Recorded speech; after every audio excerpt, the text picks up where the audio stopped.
Good evening, everyone. Welcome to the District of Squamish regular business meeting for Tuesday, September 6th. We are privileged this evening to be doing our work on the traditional unceded territory of the Squamish Nation. Hatsqualawin, Queetsaluktamuk, Latskohotmish, Okmeo. Council may have a motion to adopt the agenda. Moved by Councillor French, seconded by Councillor Stoner. Any opposed? Motion carries. We have two delegations and a proclamation request this evening. First up is a proclamation request from CN to declare the September 19th to 25th, 2022 as Rail Safety Week in the District of Squamish. Moved by Councillor French, seconded by Councillor Anderson. Any comments? Go ahead, Councillor French. Thanks, Mayor. In speaking in support of the motion, I am going to encourage CN Rail to better serve our community by living up to its responsibilities to maintain the rail crossings in Squamish to a higher standard than what we're currently used to. Transport Canada has indicated all the rail crossings in Squamish need attention, and it's time for CN to bring some money to our community to help pay for those needed improvements.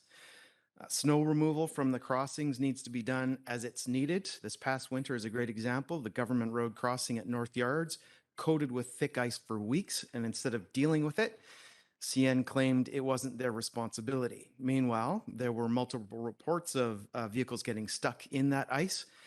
People who cross there every day to get to and from their jobs experienced high levels of frustration for weeks.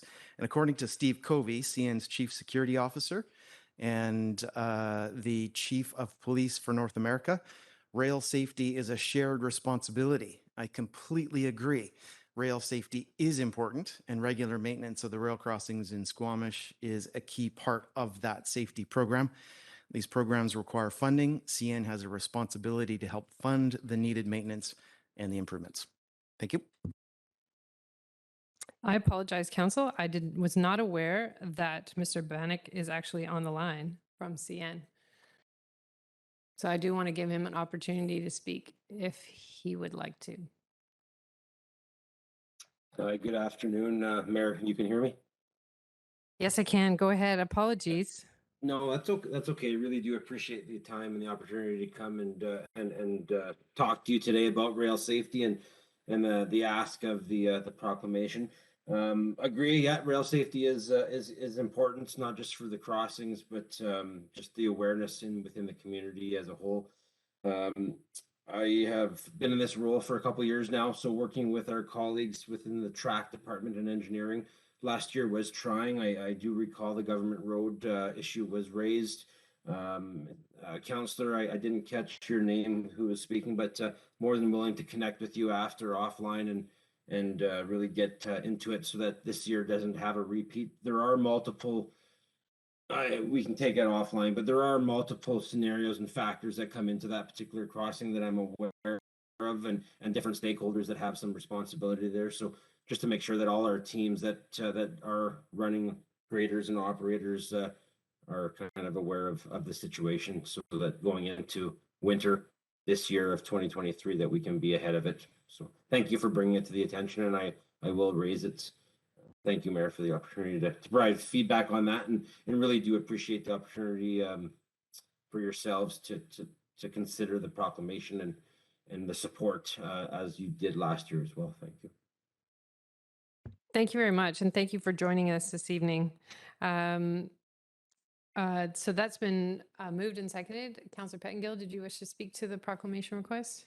Yeah, and I would agree that the safety is important. I think appreciate Mr. Banick being here, and we'll take the opportunity to share some feedback I often hear from people in terms from fire management in the summer seasons and the use of glyphosates.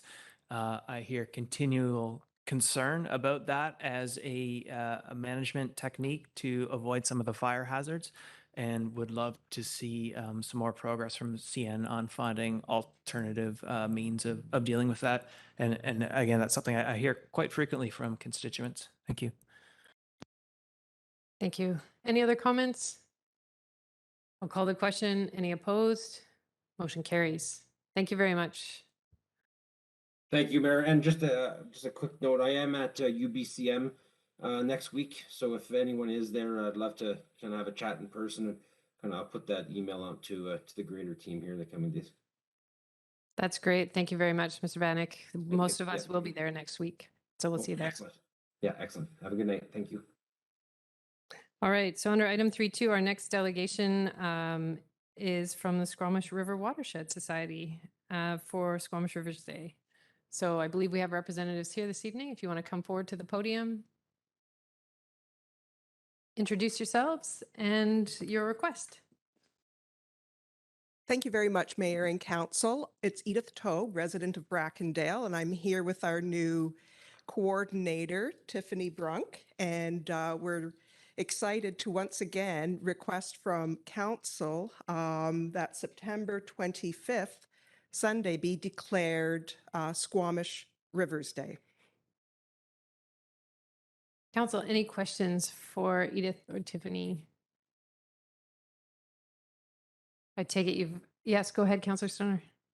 I was just going to ask if there are any events planned for September 25th, and if so, if you can elaborate for the community. Much. Yes, we have a full day of events. The activities will be held at McNaughton Park from 11 o'clock to 3 o'clock. Very family friendly. We'll have events and booths set up for educational purposes. We'll have music from local artists. We'll have a barbecue and food supplied. And I'll hand it to Tiffany, who's working on putting together the agenda and the schedule, and she can just add anything that I might have left out. We also have some restoration work, so we'll be doing some planting, so families can join in on that. There's an invasive species removal. We'll have nature crafts and a salmon obstacle course. There'll be story time and a macro photography workshop. So an eclectic amount of activities. Excellent, thank you. Always a fun day, and I know we've had good turnout in the past, rain or shine. So would someone like to move that request? Moved by Councillor Stoner, seconded by Councillor Herford. And I'll call the question. Any opposed? Motion carries. September 25th. Thank you very Thursday. much, and would like to invite all of you, and perhaps, Mayor, you'd be able to say a few words at our opening to welcome people for the event if you're able to join us. I will check my calendar, but I'm Excellent. sure that would be something I'd be delighted to do. Okay. Thank you.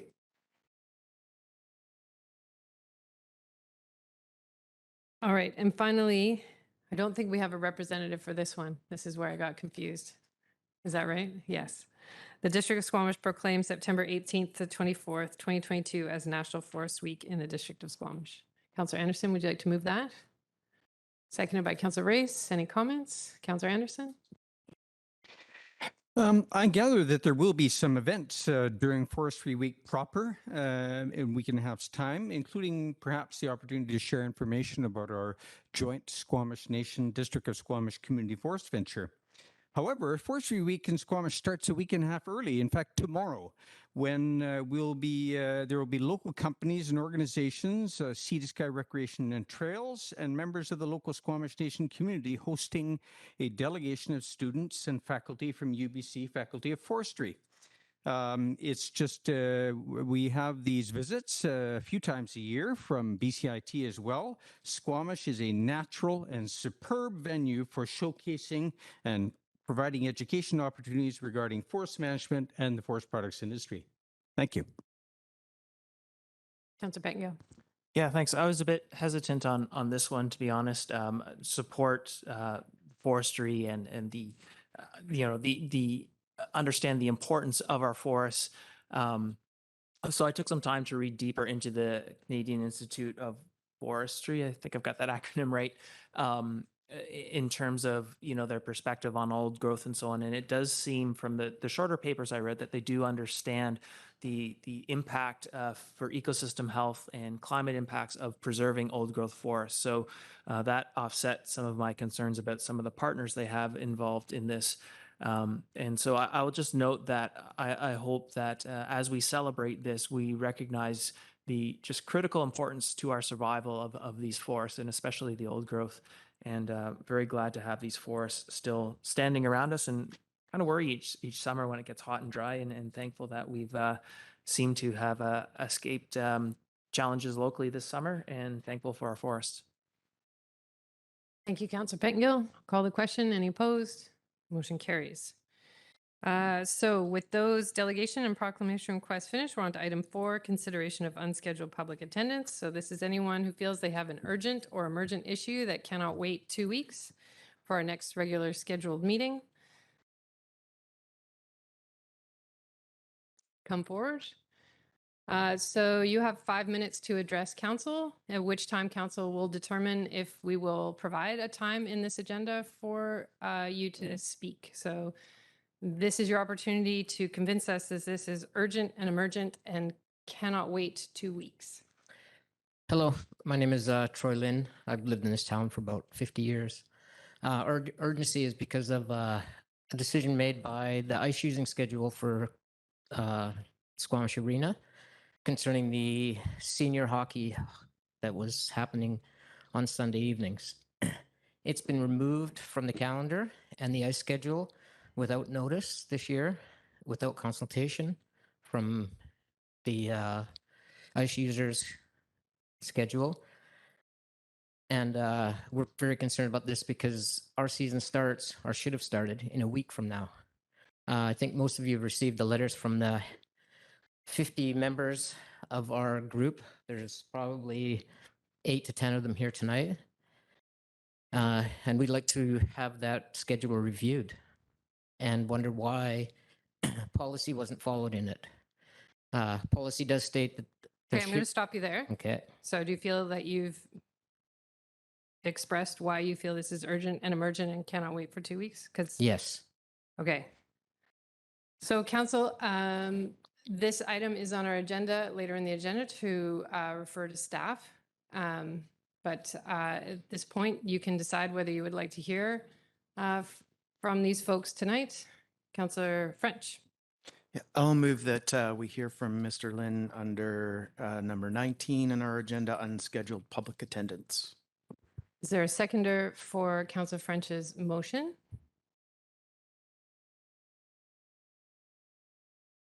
I'll second it for debate. Councillor French, would you like to make your case? I recognize that this may not be considered by our staff and some of my colleagues at this table as an emergency or something that needs to be dealt with immediately. However, as a former journalist, I think that it's important for us to hear from our constituents.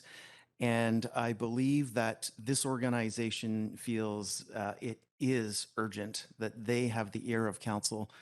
And for that reason, I believe it's reasonable of us to take a couple minutes to listen to them later this evening. Any other comments from council? Councillor Stoner. Thank you. Through the chair, well, I appreciate my colleagues' comments and thank you for being here this evening.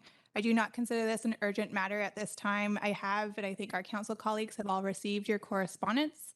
And I've also heard from staff that it is being, as the mayor mentioned, is on our agenda later for referral to staff. And I am under the understanding that staff are currently reviewing this file. And so I think that to give it some time, there's the opportunity to apply for a delegation in 2 weeks' time, and this can come forward at a regular business meeting. Thank you. This is Councillor seniors. Herford. I'm sorry, don't have the floor at this time. Councillor Herford. I do think that the best way to make the case in this, and I'm sympathetic to the challenges that are there, is through a delegation where you'd be able to provide clear documentation in advance of, and maybe even make a presentation where that's not a possibility on the sort of the way in that we're talking at this point. And given that we're going to discuss the matter later tonight and then appear after, I think that's the way that makes the most sense to me at this point would be, and I'd fully support that delegation at the next meeting. Councillor Race. Thank you. I'm not going to support the motion, and I'm not supporting it because I don't think at this moment it's an urgent matter for this council to hear it tonight. The reason I don't is because this council, this room is not going to solve the problem. The problem will be solved in a discussion with staff. The recreation schedule and the ice schedule is a rather complex thing with a lot of moving parts, as you can imagine. And it's not something that a council could ever decide. It will have to be decided through a staff review, which is now scheduled and slated for. And ultimately, it might come back to council for endorsement. It doesn't usually, but it's going to have to be solved at that level. And so nothing that you might say tonight, and we've heard the arguments, we've seen the emails. I've got a computer full of emails like every other member of council, and I think we understand the issue. I have no doubt about that, but the solution is not here. The solution will be in a staff meeting with all of the other ice users sort of considered for the give and take that might be necessary. So for that reason, I won't be supporting the motion. Thank you, Councillor Race. Any further comments? I concur with Councillor Race's comments. I think there's opportunity for a delegation request 2 weeks from now.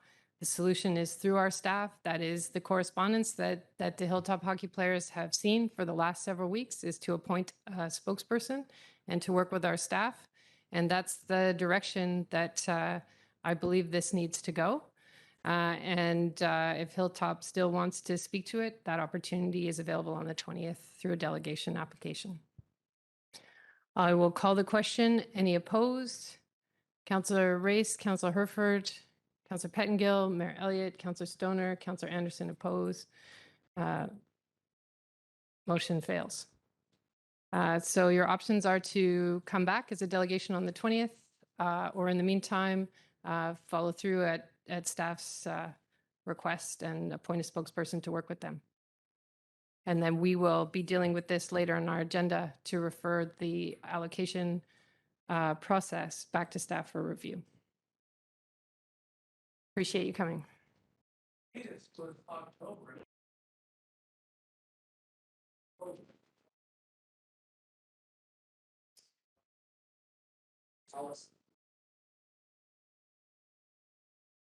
So we have 2 public hearings this evening.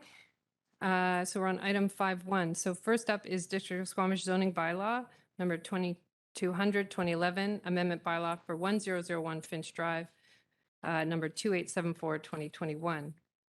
So I will just open the hearing by reading this following statement. This public hearing is being held pursuant to the Local Government Act requirements to allow the public to present and to provide submissions to council respecting the proposed bylaw. And this is again on amendment bylaw number 2874 2021 for 1001 Finch Drive. Everyone present will be given a reasonable opportunity to be heard or provide a written submission. We want to ensure that no one is discouraged or prevented from making their views known, whether speaking in favor or against the proposed zoning amendment. Please ensure that your remarks are relevant to the matters contained in the proposed bylaw. Please note that the public hearing is not an opportunity for members of the public to have their questions answered by staff or by council. Any questions or points of clarification can be directed to staff by contacting the planning department. Members of council may, however, ask clarifying questions following presentations by the public. Council is here to listen and will not debate the merits of the proposed bylaw with the public or each other during the public hearing. Please note that this public hearing is being recorded and web streamed live, and the recording will be posted to the district website. Media are often present at public hearings, and the public should feel free to advise the media if they don't want their picture taken. Up to and as part of this hearing, the public has had the opportunity to make submissions to council. If any submissions were received, they are available for review and comment and have been included as part of the staff's report. Any submissions received after the agenda was published have been added to the electronic agenda and to the electronic public hearing package available on the district website. Any submissions made during the hearing can be reviewed during the hearing by viewing the electronic agenda. Submissions will be uploaded by staff as they are received. As always, we try and make our public hearings a safe space for everyone to voice their opinion without interference from others. Therefore, I ask that members of the public maintain order and quiet during the hearing. Please do not applaud or interrupt any speech or action of members of council or any other person addressing council. I'll now ask the planning department to outline what the bylaw is proposing.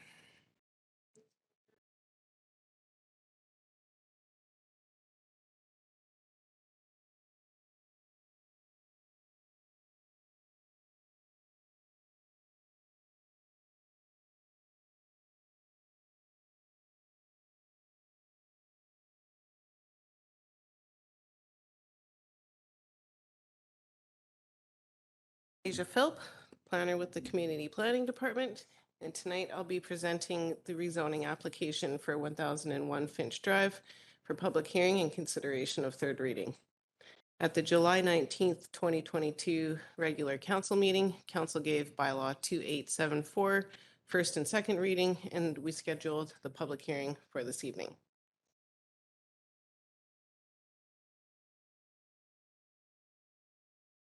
So the property is located within the Loggers East neighborhood plan area. It falls within the plan's mixed use designation. The property outlined in red, in the dashed red line is shown here on the Loggers East land use plan. The site's approximately 3 acres in size, and it's currently used as a temporary portable base site for the Squamish Montessori School. The site's also constrained by BC Hydro transmission lines, and it contains portions of environmentally sensitive area. The rezoning application seeks to rezone the property to a comprehensive development zone. This would allow for a mixed-use development that consists of 2 4-story buildings. Building 1 to the right proposes an 11,000 square foot childcare facility on the ground floor with 44 purpose-built market rental apartment units in the 3 stories above. Building 2 to the left is proposed as a 4-story, 100% employment space building. And the childcare space is proposed to be leased to the Squamish Montessori School for a 20-year term, and it could accommodate up to 100 children.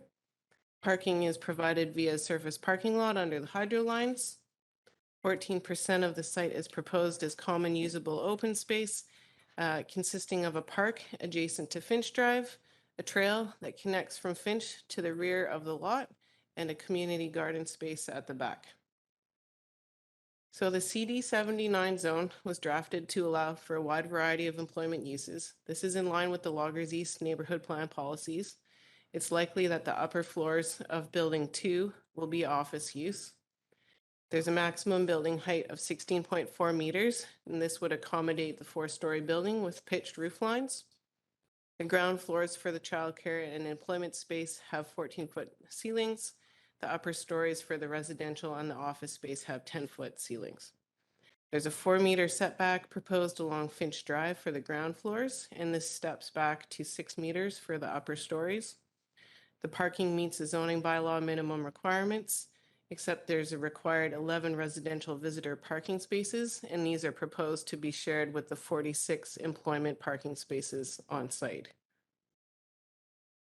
The applicant has also provided a shadow study, which shows that the proposed buildings do not shade out the existing single-family homes to the north along Finch. This is during the darkest time of the year at winter solstice, and there's a December 21st 10 a.m. analysis is on the left, and the December 21st 2 p.m. analysis is shown to the right.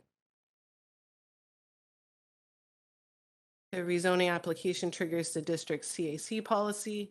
The applicant has proposed the following offer summarized in the table here, which meets the district's policy targets for mixed-use rezonings that propose less than 50 dwellings.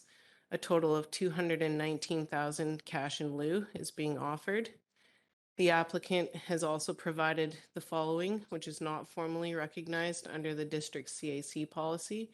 That includes the 11,000 square foot childcare facility with the 20-year lease to Squamish Montessori School, 44 market rental units with a right of first refusal to the Squamish Montessori School to rent these units for their early childhood education workers, sunk costs for helping set up the temporary Squamish Montessori School portables, valued at $95,000, and a riding ring donated to the Squamish Valley Equestrian Association, valued at $150,000.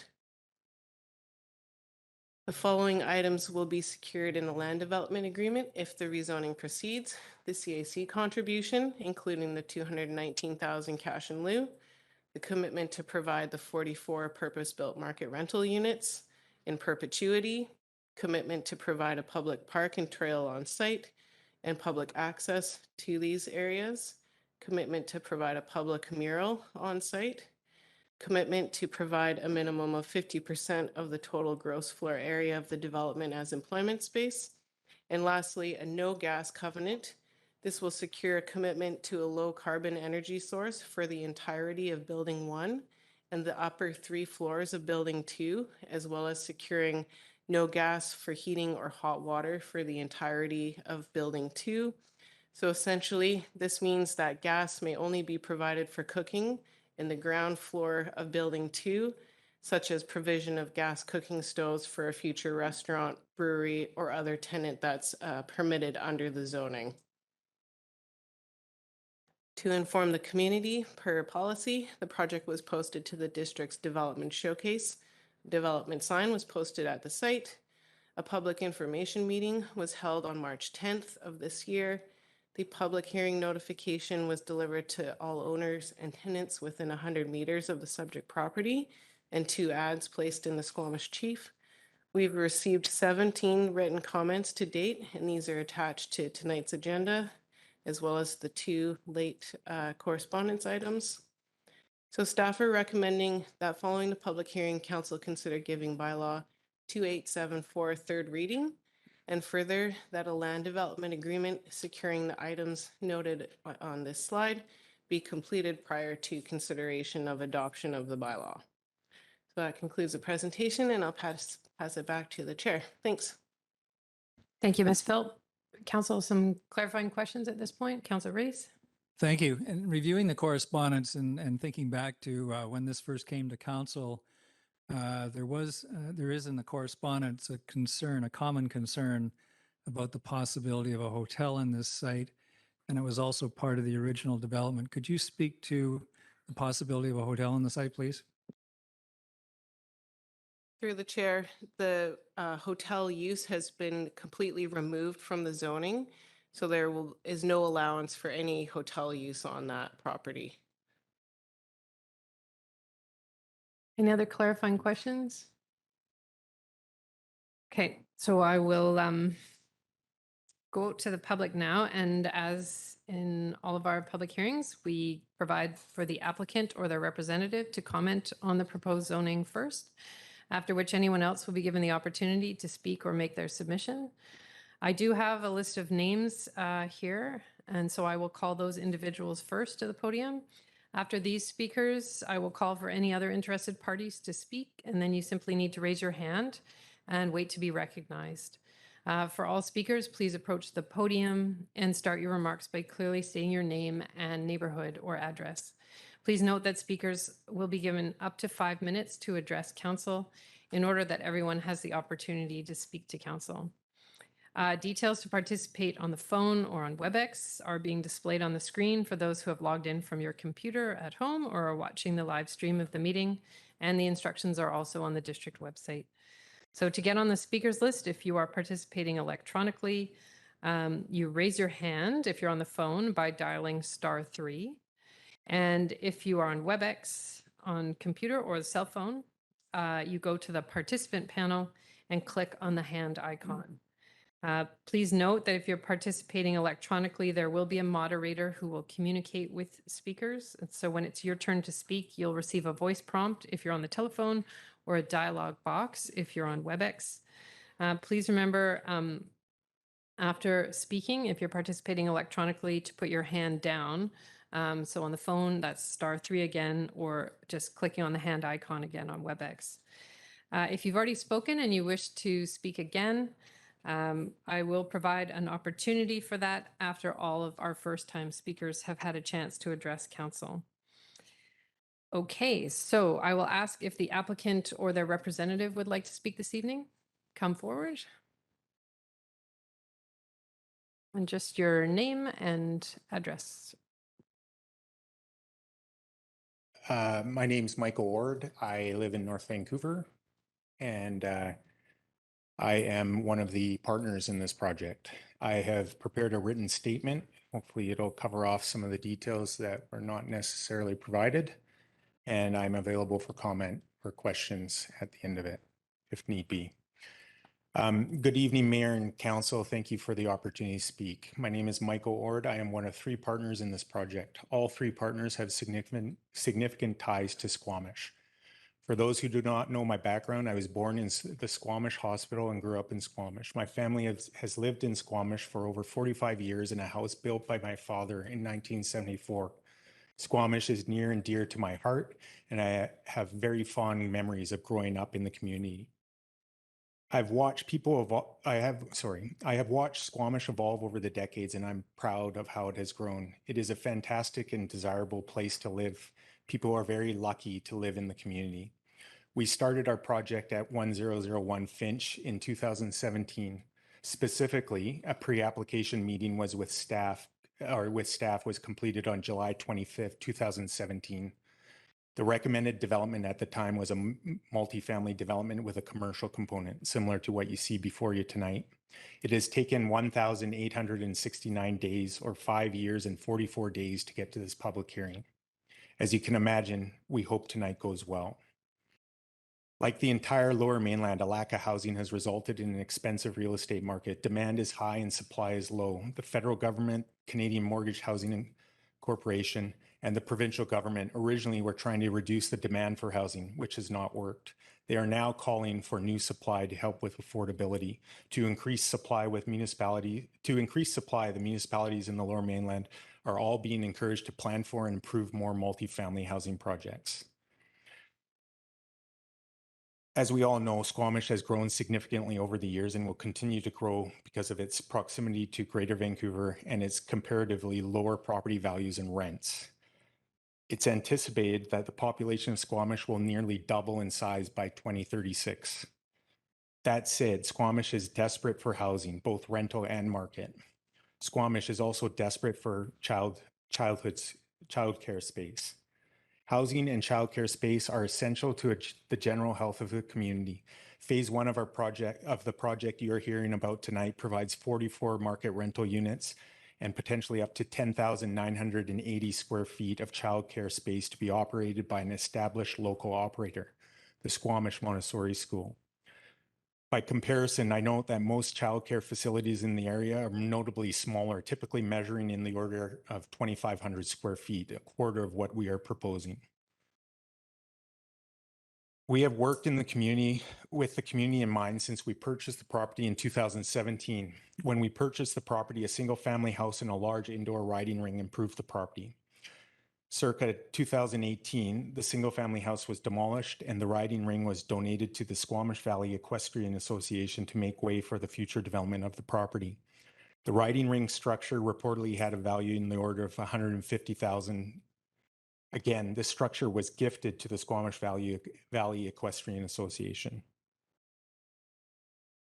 Furthermore, in October 2020, we were approached by Lindsay and Michelle Gray, the owners of the Squamish Montessori School. Lindsay and Michelle had their lease prematurely terminated at Skyridge and were desperately looking for a new home. In about a month, with the verbal support of staff at the district, we formulated a plan to set up a temporary facility on our property. To facilitate the new facility, the partnership group spent over $500,000 on coordinating the project, paying for consultants, preparing the site, and upgrading the offsite services. Granted, approximately 80% of the work should contribute to the eventual future development of the property. It was an upfront cost that could not be financed with no project approvals in place. Accordingly, the partnership group ended up putting around $100,000 out of pocket into the property. In addition, the Squamish Montessori has spent approximately $675,000 on portables for the interim daycare space until the new space can be provided. Have about 30 seconds. I think I have a letter of support from the Chamber of Commerce here. I think I will save that for after all the other comments. In conclusion, it has taken 5 years and 44 days to get to this public hearing. We believe our project adds to the community in several ways. It childcare space is an amenity, rental is an amenity, and we're hoping that council will hopefully push the project forward tonight. Thank you for your time. Thank you, Mr. Ord. Okay, so I will go to my list. And the first person has very tricky handwriting, but I think it's Manger. If that's you at 10:14, Finch, come forward to the podium if you'd like to speak. Are you going to speak this evening, Mr. Scher? Are you going to speak this evening? Your name is on my list. Okay, yep, it's your turn. Come to the podium and just your name and address, and you've got 5 minutes to address council.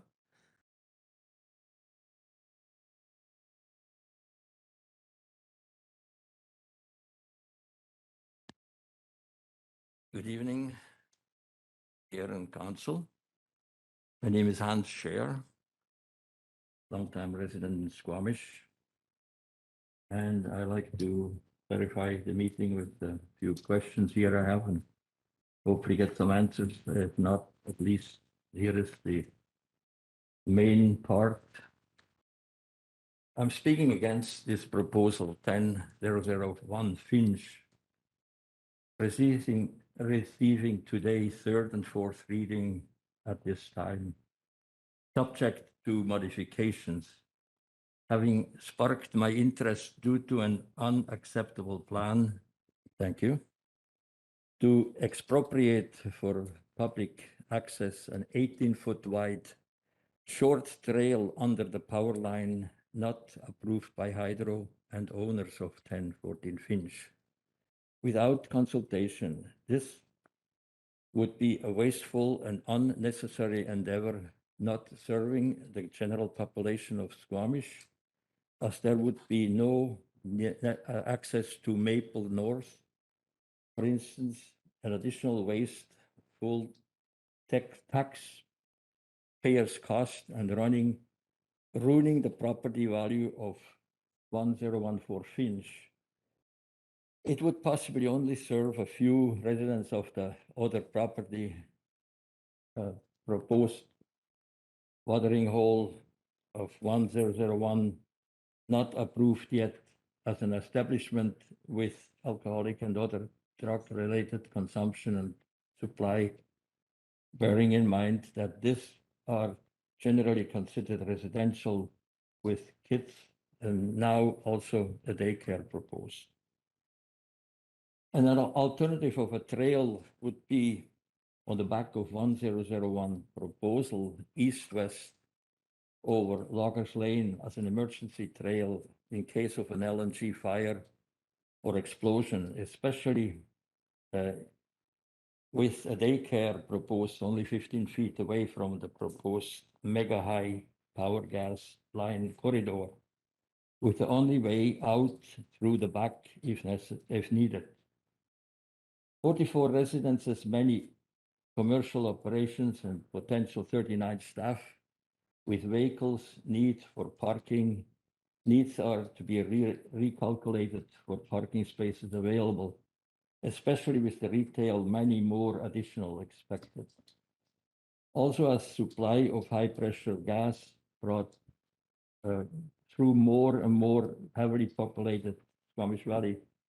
It's irresponsible with a high powered and high diameter 24-inch gas line besides this massive development is questionable at this time, as is obvious. This is why this proposal at this time should not receive second and third and fourth reading. And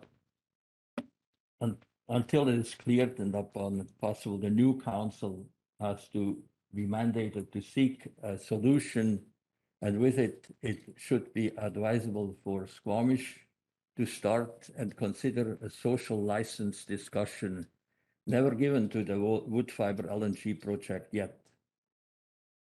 The Fortis PC pipeline by the general population of Squamish.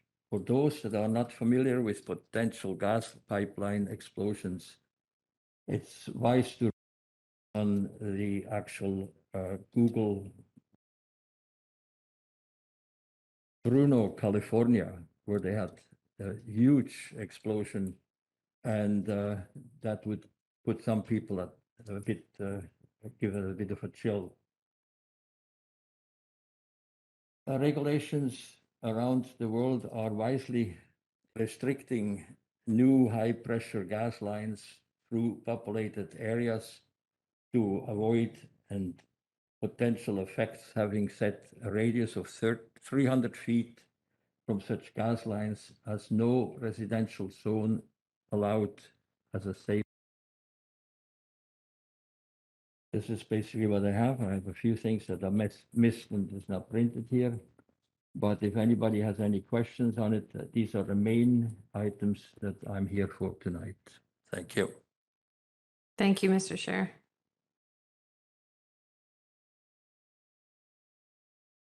Thank you for your submission. Next on my list is Aaron Christensen. Let's start with your name and address. Thanks. Good evening, Mayor and Council. My name is Aaron Christensen. I live at 39007 Kingfisher Road. You will recognize my home as the one on the corner of Loggers Lane and Finch, the blue house with the large wraparound deck. And I am directly across the street from the proposed building number 2, the Not a Hotel, as I've just learned, courtesy of the planning department. And forgive me regarding building number 2, by virtue of the information that was afforded online and within the document itself, it is referred to as a hotel. So I would like to later learn and have clarification as to what the intended use of that building is, because by virtue of the floor plan, by virtue of the size and the size of the units, it looks suspiciously like a hotel. With that said, I would like to, I guess, echo that I value the amenities that this proposal shows to provide. Rental market, market rentals, Montessori schools. As a father with 2 young children, I wish this was across the street from my home when my children were a little bit younger. I'm sure I would have been among their first customers. But I see that the construction of this site as proposed will have a negative impact on my home and its property value, specifically related to the zoning metric heights of 16.1 meters. I appreciate the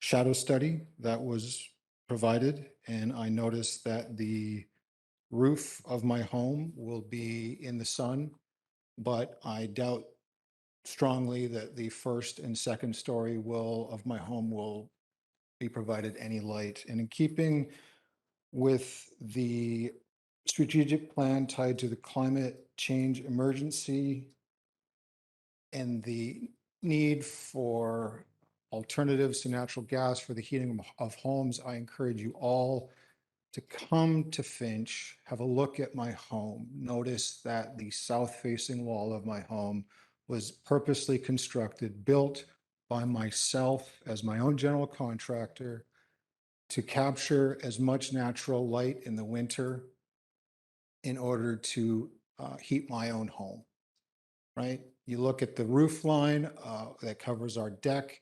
In the summer, my home in the interior is kept in shade.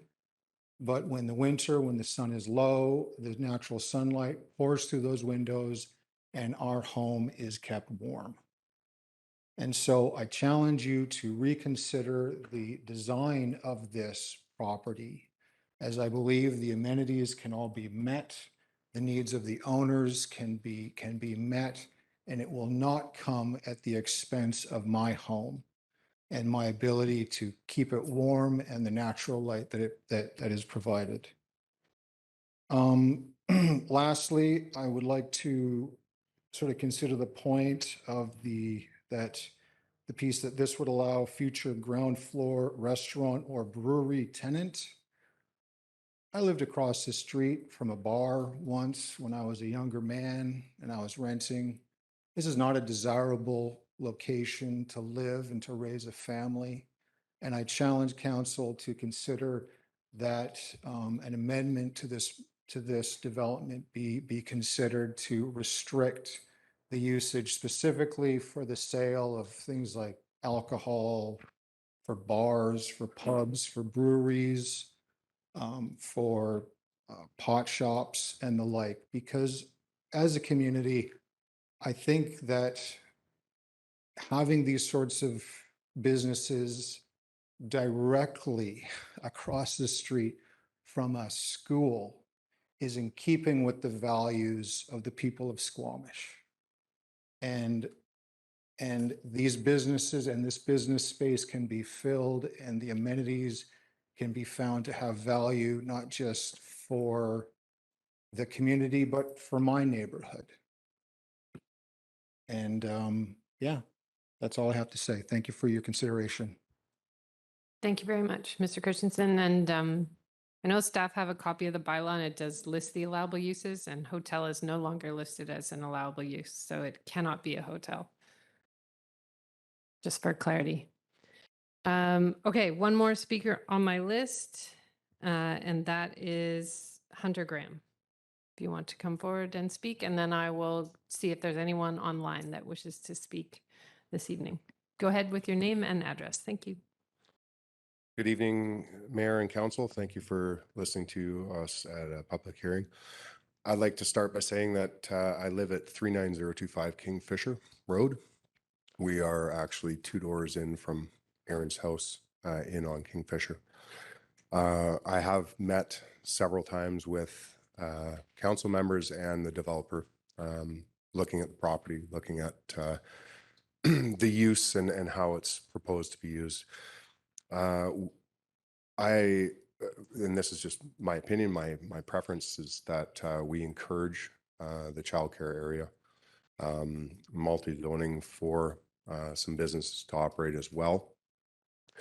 My reason to be here tonight is that we are concerned. I have a family of 4 children, so we are concerned, and along with many other families in our neighborhood, the amount of traffic that will be coming down Finch and Kingfisher Drive.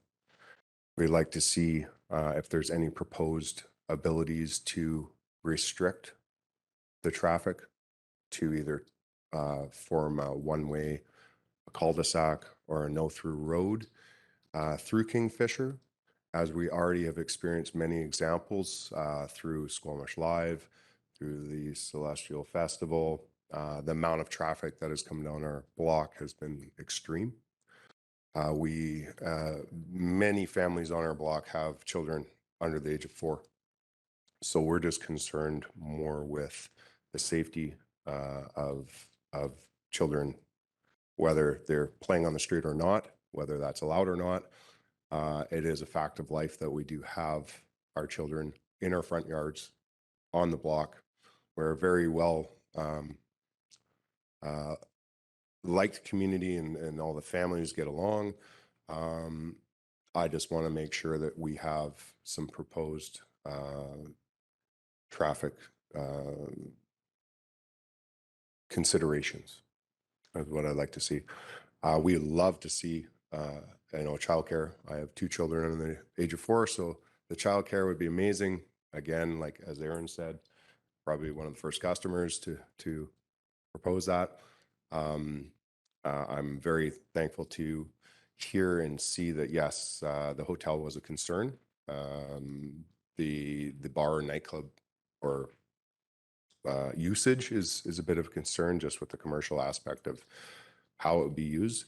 But ultimately, I agree, we need more affordable housing. We need more ability for people to live, to work, to be part of the community. So my biggest reason for being here tonight is the traffic that would go down Finch and Kingfisher out of the safety of our children. Thank you very much. Thank you, Mr. Graham, for coming this evening. So I'll go to our moderator and just see if there's anyone with their hand raised that's participating electronically. So that's *3 on the telephone or clicking on the hand icon in WebEx.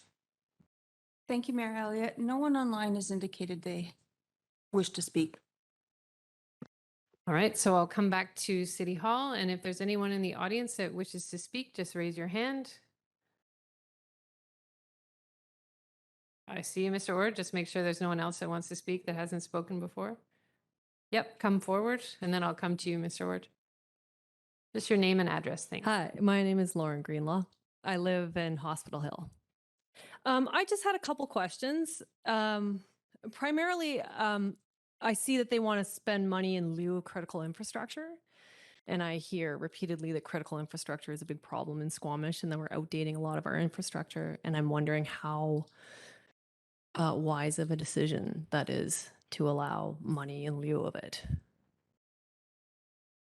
And another question is with the childcare space, I don't know that 10,000 square feet of childcare is necessarily better than 2,000, but from my experience as a mother in this town without any childcare for 4 years, the bigger issue is the retention of staff and the attraction of staff. So those were kind of my comments and questions. Thank you, Ms. Greenlaw. Mr. Ord.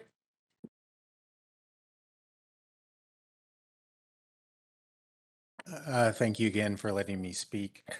I'm just following up with my previous commentary.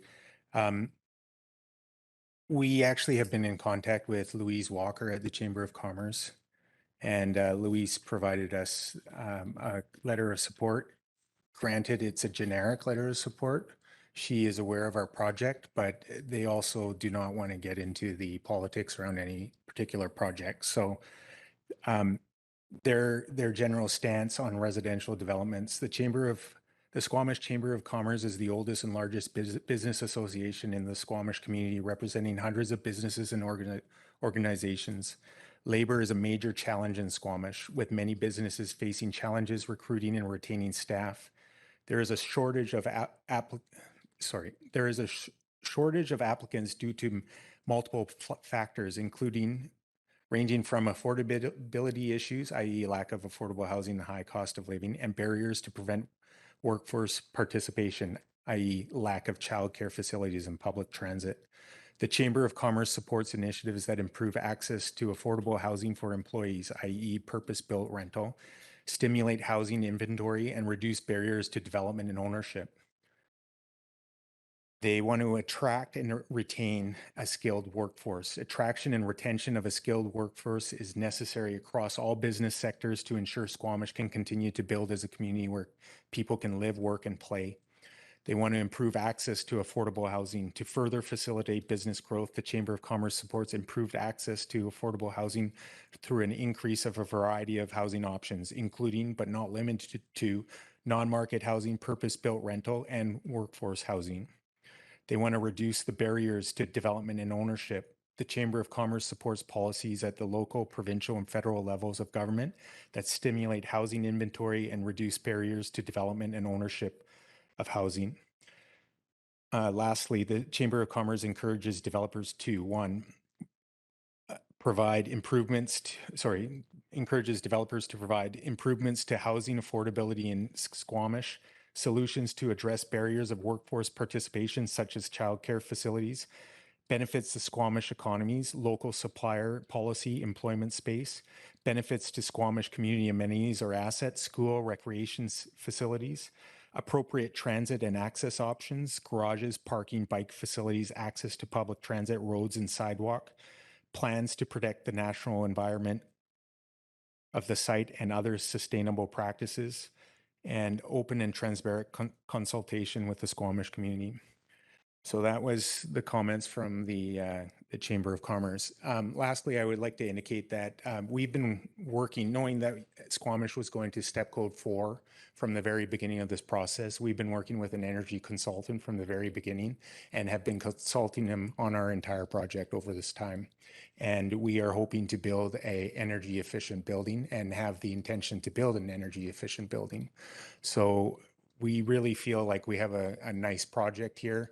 that benefits the community, and it's in high demand, both the rental and the childcare space. So again, I'm hoping that council will hopefully move this forward. Thank you very much.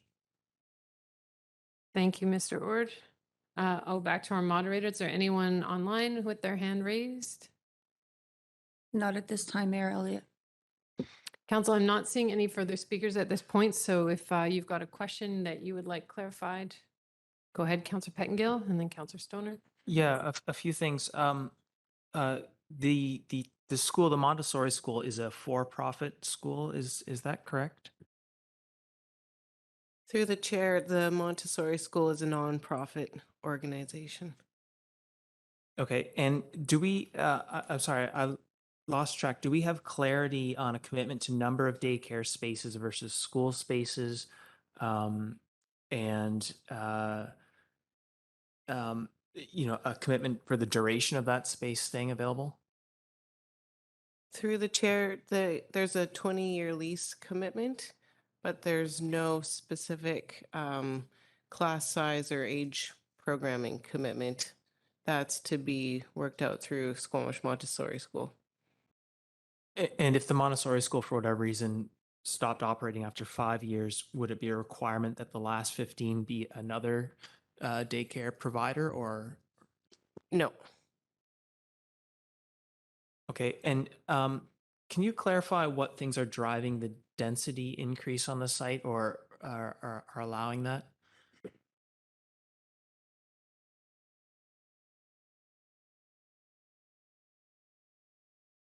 Yeah, so through the chair, the Loggers East Neighborhood Plan does have for the mixed use development land use designation, a density bonus that allows for some additional housing if it's provided as market rental housing. Okay, and has there been any, so none of the density is in relation to the energy systems? Because when I read our policy, it looks for exclusively green energy effectively, and this isn't promising that. So I'm just wondering if some of this density is attributable to that. Through the chair, where the applicant is not using any of the density bonusing options that are under the energy efficiency policies in the neighborhood plan.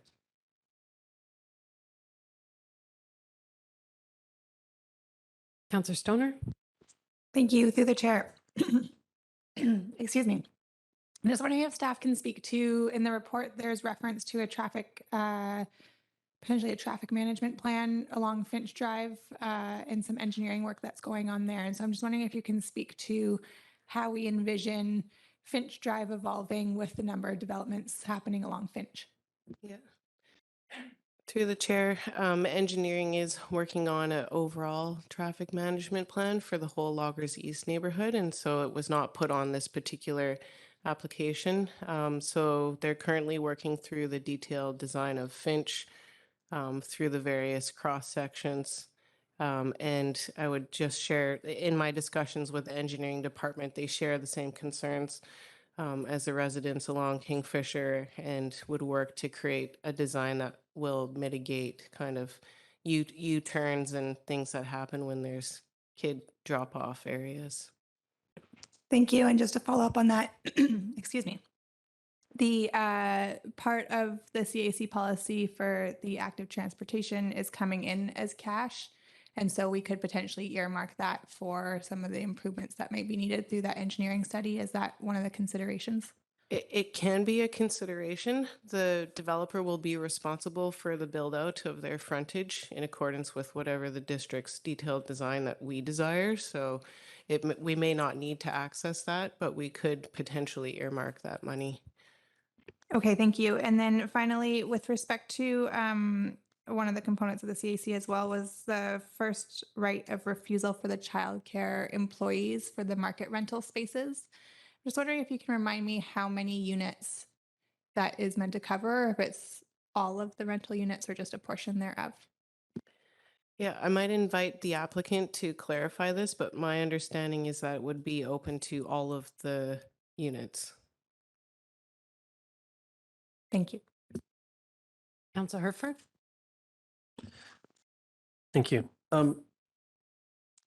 One of the speakers, I believe it was Mr. Christensen, was talking about the solar planning that happened in his home and the shading effects. And I was curious around, we've seen shade reports in other projects, and sometimes I'm trying to figure out what sends something over the line of being unacceptable. And I know the potential of the sun does shine in the winter, although it's hard to remember that sometimes while it's happening. So I'm curious if there is, if that sort of thing is captured in some of in any policy that you're currently, or if this is an area that we need to do some more work in.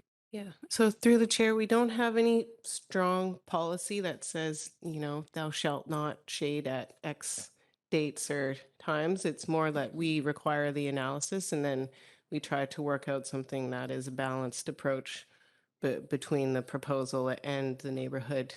In this case, the shading that I showed was in the very deepest, darkest winter solstice time. So there would be no shading for all of the rest of the 364 other days of the year.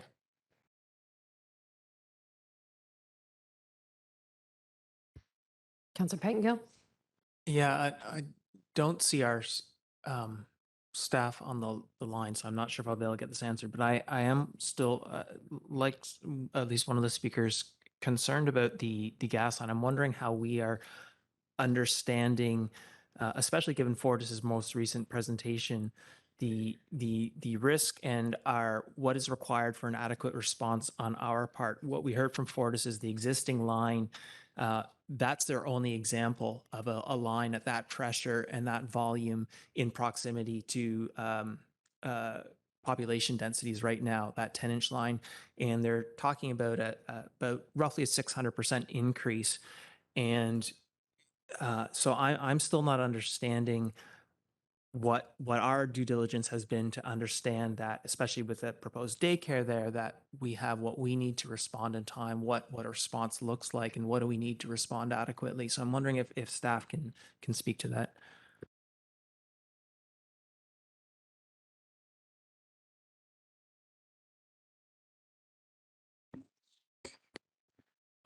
Ms. Latimer is on the phone, but if you want to have a go, Mr. Vilniskis. I'll certainly defer to Ms. Latimer on that topic.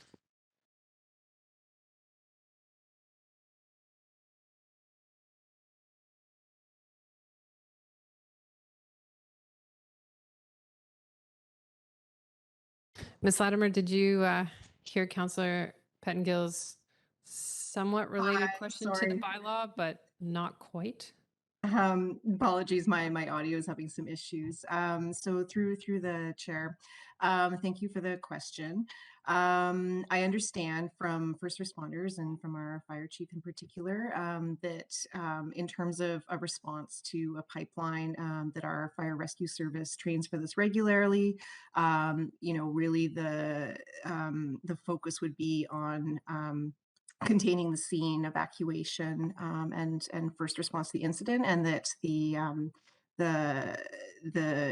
company itself would be responsible for actually managing the follow-on actions to control the leak.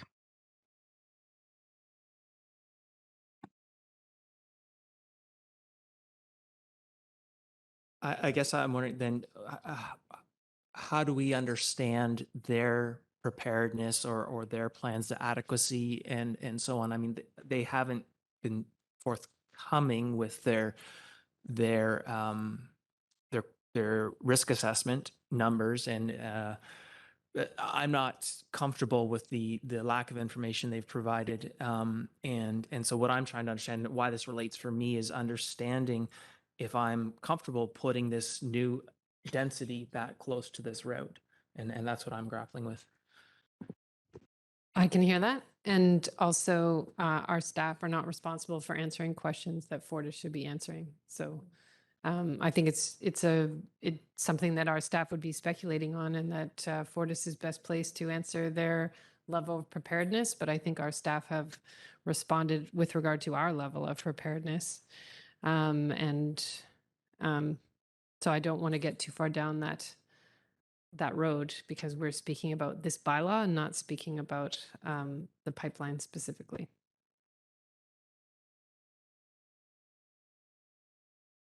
So I'm just going to see if there was any more questions from council at this point. I do have another hand up online.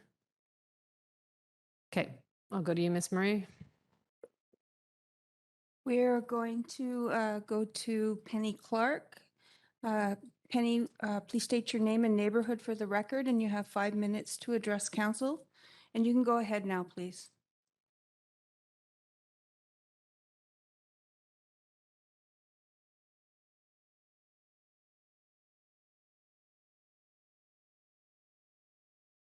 Penny, are you there? Penny, you may need to unmute yourself if you put yourself on mute. Hi, my name's Penny Hi. Clark. Sorry about that. I live on Kingfisher Road. I am at 39052. Right smack dab in the middle of Kingfisher. In regards to this development, I think it's wonderful that we're going to try and add more rental. I think it's wonderful that we're going to add another school because as a parent in the school system here, more is better. I do have some concerns. One being traffic, of course. During the festival, we've been bombarded, and Bylaw has actually told us that we're in the wrong by doing a lot of things, trying to stop traffic from coming down. The speed limit through here is 50. It's a straight stretch. It's a small straight stretch. I've actually had the RCMP come and check to see if people are doing the speed limit. I would ask you to consider changing this to a 30 zone. If there's going to be a school near here and we have children and young families, and if there's going to be a development of apartments, there's children going to be there as well. Another thing I thought maybe you guys could consider is a light at Loggers and Finch and vice versa, because as someone who walks the trails, as someone who drives my children back and forth to school because I am out of the bus area, I've almost been hit by people running that stop sign. My kids have almost been hit on their bikes. I realize that it's a thing that happens all through Squamish. It's just another thing I thought maybe could be considered as the traffic is increasing with Ravenswood, more development going down Finch, more development going down Ravens, more development going actually right behind me eventually, as I'm aware of. And then there's another concern I have is, personally, I don't want to live near a pub. When we host a wonderful event like the Constellation Festival or when it was Squamish Live, the amount of intoxicated people that were in our yards, it feels very violating. We're a small little community. We actually all get together out front sometimes and have barbecues, and I kind of feel like we're invaded during these social events. And if you put a bar at the end of our street, who's to say people aren't going to be walking drunk through our yards? There's theft around here. I don't know if that's going to increase with our cars. I'm just, as a concerned citizen and a community member and a parent, I don't feel that a bar near a school or a bar near a small community like this would be a bonus. And I thank you very much for taking the time to listen to me. Thank you very much, Ms. Clark. Anyone else online, Ms. Murray? No, Mayor. All right, I'll check in again at City Hall to see if there's anyone else in the audience here that wishes to speak. Council, last chance for questions on anything you've heard this evening. Councillor Stoner, and then I'll come back to you, Mr. Christensen. Yeah, thank you. Through the chair, just reviewing the list of permitted uses and the definition of liquor primary. I'm just wondering if staff can speak to the rationale for including that, given that there's also restaurant and what we were envisioning with that inclusion for the permitted uses in this zone. Yeah, through the chair. So we went pretty wide with the list of permitted uses. We viewed the mixed use development as kind of the neighborhood node for the Loggers East plan. And, a neighborhood pub was kind of the vision for that. If the applicant chose to lease to that type of tenant, we thought it could be like a community gathering kind of space where people go to meet their neighbors and any uses that would facilitate that kind of neighborhood node use and encourage that were included in this zoning. And just so I can better understand the definition of liquor primary in that kind of neighborhood pub, I'm trying to think of like a comparator that exists in the community. So I'm thinking maybe like House Sound Brewing. Is that under restaurant or liquor primary? Or do you know of an example that is a liquor primary in town? Sure. Yeah, the backyard pub or the Shady Tree would be good examples of kind of a liquor primary establishment. We do separate out nightclubs and kind of things like that from the liquor primary use. So it's not a nightclub. Correct. That Councillor Stoner, you good? Councillor Pettengill. Yeah, just a similar line of questioning. I think in the neighborhood plan, it speaks to, I believe, neighborhood commercial and neighborhood focused businesses. Would that impact our interpretation of restaurant or alcoholic beverage manufacturing? Like, is it neighborhood alcoholic beverage manufacturing, or is this, could this be a destination restaurant, a destination brewery? Through the chair, the zoning bylaw, the list of uses does not distinguish between a destination versus a neighborhood. It would be the same use applied to either of those situations.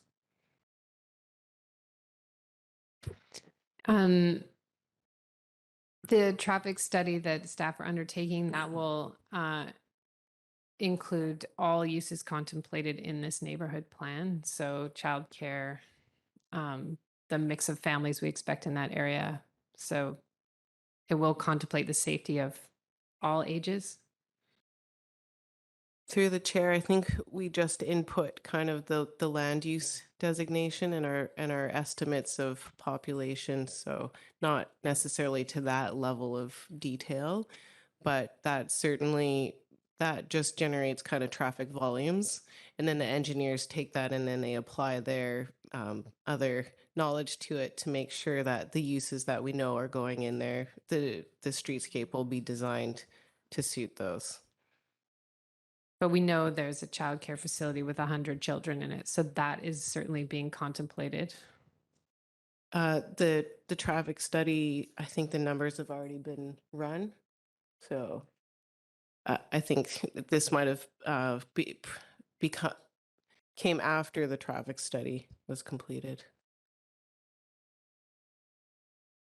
So when our engineers receive a traffic study, then they match it with real world knowledge and design a streetscape that reflects the uses and the current situation in the neighborhood and our current findings. Correct. Yeah.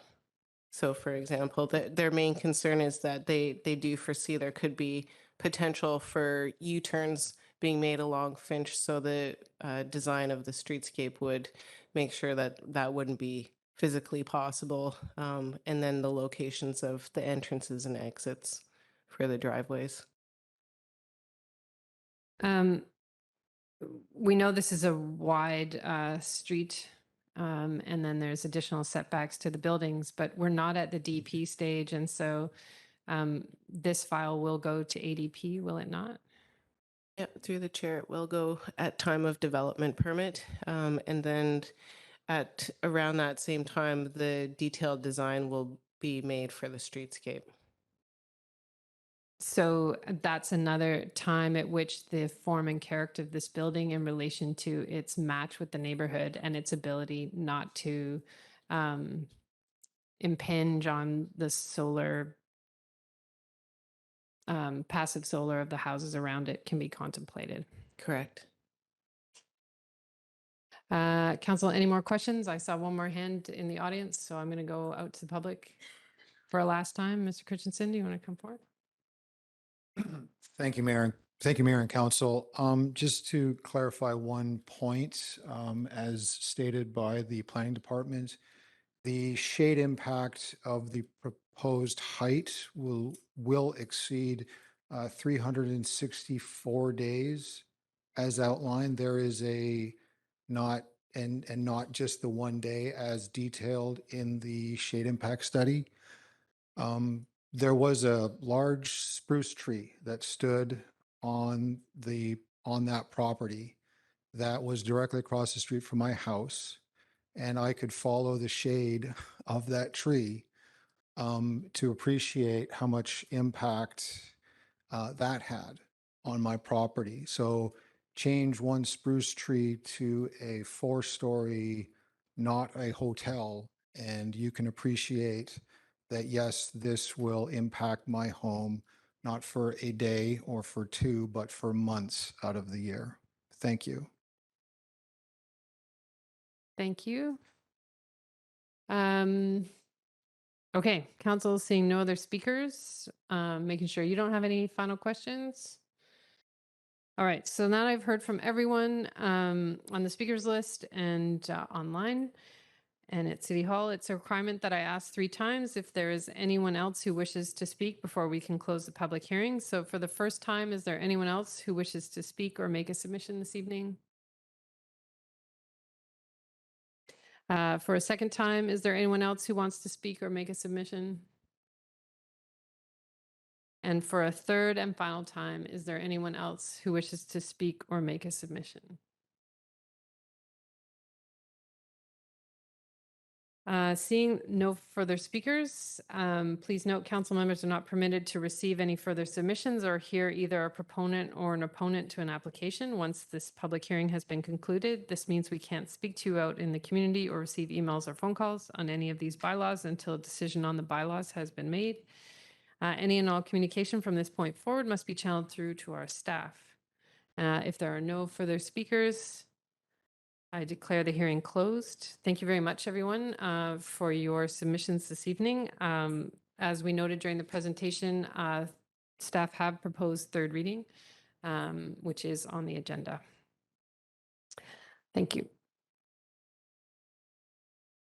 So why don't we take a 5-minute recess and we'll set up for our next public hearing.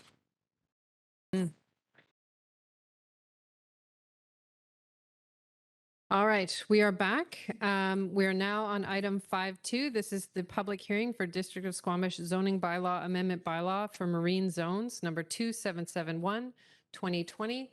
And I will just open this public hearing with a statement that you've all heard if you've been here since the beginning. This public hearing is being held pursuant to the Local Government Act requirements to allow the public to present and to provide submissions to council respecting the proposed bylaw on marine zones number 2771, 2020. Everyone present will be given a reasonable opportunity to be heard or provide a written submission. We want to ensure that no one is discouraged or prevented from making their views known, whether speaking in favor or against the proposed zoning amendment. Please ensure that your remarks are relevant to the matters contained in the proposed bylaw. Please note that the public hearing is not an opportunity for members of the public to have their questions answered by staff or by council. Any questions or points of clarification can be directed to staff by contacting the planning department. Members of council, however, may ask clarifying questions based on what they hear from the public following presentations. Council is here to listen and will not debate the merits of the proposed bylaw with the public or each other during the public hearing. Please note that this public hearing is being recorded and web streamed live, and the recording will be posted to the district website. Media are often present at public hearings, and the public should feel free to advise the media if they don't want their picture taken. Up to and as part of this hearing, the public has had the opportunity to make submissions to council. If any submissions were received, they are available for review and comment and have been included as part of staff's report. Any submissions received after the agenda was published have been added to the electronic agenda and to the electronic public hearing package available on the website. Any submissions made during the hearing can be reviewed during the hearing by viewing the electronic agenda, and submissions will be uploaded by staff as they are received. We are trying, as always, to make this hearing a safe space for everyone to voice their opinion without interference from others. Therefore, I ask that members of the public maintain order and quiet during the hearing. Please do not applaud or interrupt any speech or action of members of council or any other person addressing council.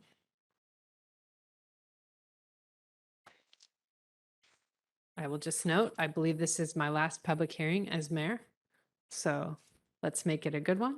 And I'll turn it over to staff to outline what the bylaw is proposing. Ms. McJanet. Thank you so much. No pressure. My name is Sarah McJanet, Community Planning. Hello to council and community.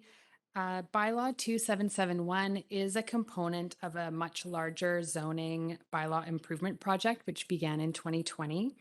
The amending bylaw introduces a suite of new marine zones, marine use definitions, and regulations for marine tidal areas within the district. And our intention with these regulations is to enhance the coordination, shared use, and alignment of local land and water use regulations with our stewardship objectives in our community plan. Spatially on the screen, you can see the geographic extent of the marine zoning. For community, this includes submerged lands and marine waters that are both navigable and non-navigable, and foreshore areas within the municipality, from the upper reaches of the Mamquam Blind Channel to the west side of Howe Sound to Woodfibre, and along the eastern coastal shores past Darrell Bay to Watts Point. The scope of the zoning does not include the Squal-Whalum Estuary and Wildlife Management Area, comprehensive development zones at Oceanfront, Waterfront Landing, and Sirocco, for example, nor the major waterfront industrial sites zoned I3, including Squamish Terminals, Site B, and Woodfibre. The bylaw does include an updated consolidated zoning bylaw mapping Schedule A for the entirety of the municipality. So in addition to the new marine zones, it also includes consolidated amendments from previously adopted zoning amendments, adjusted zoning boundaries to align with legal parcel boundaries, a number of housekeeping amendments, fixing map errors, and also alignment of district and crown land zoning with our community land use, our community plan land use designations and policies. We have had a very extended roadmap for the marine zoning development. The project began late 2019, so pre-COVID. This was a priority of our marine action strategy, and we've done extensive engagement that's involved community stakeholders and intergovernmental agencies, sector-focused engagement sessions that occurred through 2020, 2021 in the development of the marine zoning regulations, and then formal bylaw readings and referrals began in March 2021. The bylaw received its first reading in March 2021. We opened an extended public comment period and intergovernmental referral period until May. The bylaw received second reading in May 2021, and we hosted a public hearing, the first public hearing last June 2021, at which point council rescinded second reading to allow for additional engagement with the forest sector. We completed that additional engagement last year. We returned to council committee in October to present and discuss edits to the bylaw. And then this past July, after an extended period to pause to receive feedback from Squamish Nation, we brought the bylaw back for an amended second reading and scheduling of this public hearing. The hearing notifications have been completed as statutorily required. So the consecutive ads placed in the chief, August 25th and September 1. We've done project page updates, produced notice in the e-news, and also directly emailed stakeholders that have been engaged with us along the way. The public hearing package available to community and council, we just wanted to highlight a color correction in Schedule A mapping for the Upper Mamquam Blind Channel area. This was flagged as a typo by Councillor Anderson on July 19th. So a very big thank you to Councillor Anderson for the detailed look. So while all the labels for the zones were correct in the map attachment on July 19th, a single color block was overlaid over the east side of the upper Mamquam channel, which has been corrected to show the correct colors consistent with the map schedule. So light gray for the I1 zoning and green for P3. So the color correction is shown on the right-hand side of the screen, and this was produced in the public hearing package for everyone to notice. The marine zoning introduces 5 new marine-specific zones, M1 through M5, as shown here, as you've seen previously. And there's also an existing conservation zone, P4, that is proposed to apply to a number of areas focused for enhanced ecological protection. We also have a number of marine definitions and general regulations that apply to all marine use areas, as you've seen in the bylaw. So I do have a series of slides. This is really just, we're going to fly through them, but I can also bring them back later as needed for clarity. So these are just to quickly highlight and sort of showcase the 5 zones. So starting with the Marine General M1 zone, which provides for the use of the marine area for general marine navigation and public recreation activity. And this is applied to mainly the open water marine navigation areas within the municipality. And this zone also permits licensed aquaculture, which is the cultivation, rearing, harvesting of shellfish and marine plants, navigation use, and then some conditional uses for public boat launch and community water access. Into the M2 zone, which provides for marine commercial uses and marina infrastructure and associated moorage and the types of uses that are related to marine retail and recreation activities.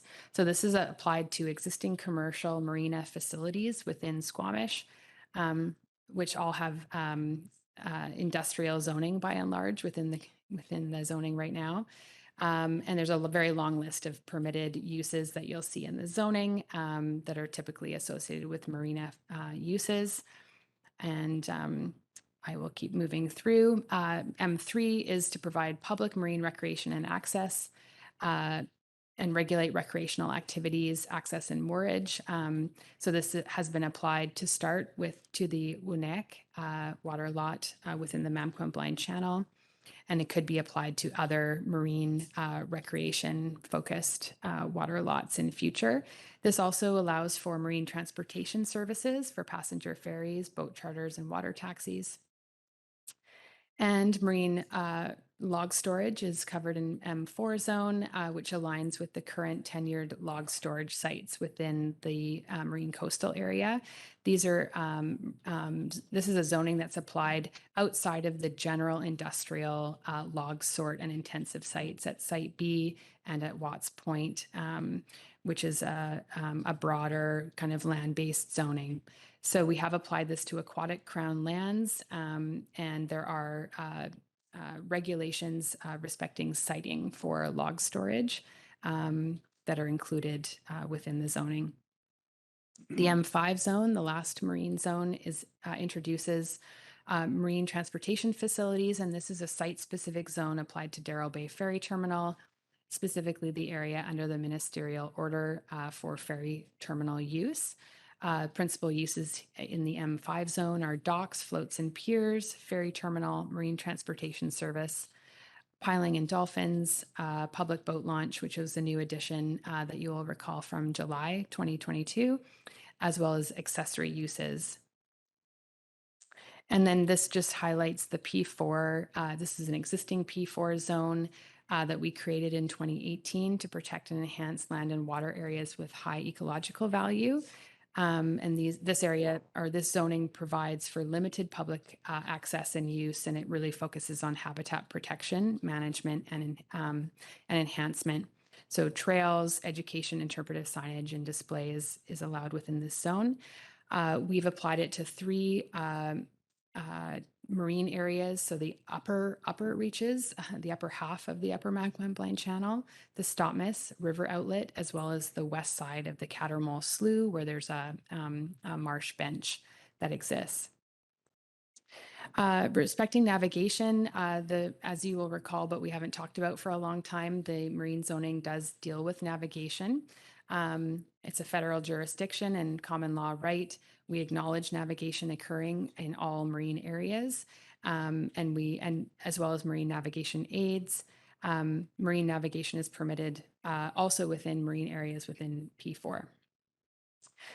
Following in Victoria's footsteps, Bylaw 2771 proposes prohibiting long-term anchoring and mooring outside of marinas and private moorage facilities. So this is defined as anchoring or mooring for a continuous period exceeding 48 hours and more than 72 hours within a 30-day period, whether or not the vessel is anchored or moored in more than one location during that 30-day period. And so this is a regulatory tool to address unauthorized and long-term moorage of vessels within our navigation channels, and to also proactively focus long-term moorage within designated and adequately serviced facilities. The bylaw also contains general provisions for marine use that deal with things like private moorage facilities, boat sheds, and siting provisions for piers and gangways, calculations for structures and buildings, height above water, water lot coverage, the list goes on, and there's quite a lot of detail here. And also we've introduced parking requirements offsite for marine uses, and these were prescribed for marina, public boat launch, boat rentals and charters, liveaboards, ferry terminal, marine fuel sales, marine transportation services, and restaurant. And we've also created an allowance for that parking to occur either on the abutting upland lot or within the downtown area as shown on Schedule D. And there's also a provision for cash in lieu for parking spaces as well. Comments received to date on the bylaw were included in the information package.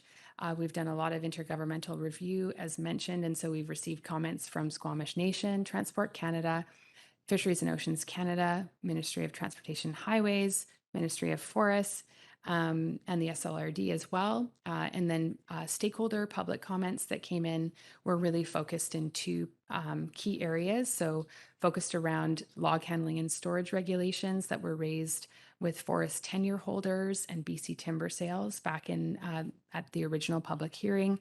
And then the other cluster of comments really focused in on the split zoning proposed for the Upper Mamquam Blind Channel area, bringing forward marine recreation considerations. So we heard from Tourism Squamish, the Chamber, Sea to Sky Forestry Center Society, as well as a number of local tourist recreation businesses and some residents. We have not received any additional public comments since that point in time. So we didn't include those because there weren't any additional ones. And in July, we did present incoming comments from Squamish Nation, which focused in on new reserve boundary at Stopmiss and areas of cultural and ecological significance for the nation, and support for the P4 zoning that is proposed, and continuing to focus in on habitat and ecosystem function within the Mamquam Blind Channel. So with that, I will conclude the staff presentation and welcome comments at Council's pleasure. Thank you. Thank you, Ms. McJanet. Council, any clarifying questions for Ms. McJanet before I go to the public? Councilor Anderson. Thank you. Ms. McJanet, my question concerns the P4 zoning for the Stopmiss River outlet and conditions or future scenarios for that zoning. It has come up, of course, before in conversation, but I just wanted a little bit of clarity given the report that we have in front of us. We do harvest gravel from our rivers and creeks recently, the Chikai and Mamquam in recent years. Harvesting of gravel in the Stopmiss to alleviate material flow entering the Blind Channel navigation channel has also been frequently discussed, going back decades. We've discussed this in previous presentations, and the longstanding and prospective interest in a future facility for gravel harvest on the part of the navigation stakeholders and the Squamish Nation. The Squamish Nation has numerous development sites and an ongoing interest in that type of material for its use value. So my question, As I look at the attachment 2 that you have put together concerning the Upper Blind Channel, I will quote the very last sentence, and I wonder how it might apply to the P4 zoning and future potential amendments in Lower Statmas. And as follows: future zoning amendments as needed to prescribe site-specific infrastructure may be revisited with XYZ assessments. And so my question is, might this also apply to the P4 zoning in the Lower Statmas, that is infrastructure, specific infrastructure, say for gravel harvesting or a pad for a machine, that type of thing? Could this be entertained in the same manner that you have outlined this scenario for future amendments and for the P4 zoning in the Upper Blind Channel? Thank you for the question around the Statmas P4 zoning and the matter of gravel extraction. So staff have reached out to Squamish Nation to get more information about the potential future or past consideration for that type of use within in the Statmas area. Staff were not able to provide any immediate information about that, but we've absolutely opened the door to further conversation. And there's a lot of conversation that's happening within that Statmas river outlet in relation to the Mamquam Blind Channel long-term channel maintenance and dredge strategy as well, where we've initiated engagement with the nation. So to the question about potential to revisit and adjust as needed, absolutely. Through additional conversation as time goes on, we can come back to the zoning and make adjustments. Typically, like when you would see gravel extraction as a resource use, that would have been something that would be sort of covered off in a resource type zoning. We've clarified that for any kind of like dredging activity, for habitat enhancement, for improving the morphology of the river and for habitat enhancement, that would not be precluded by a P4 zone.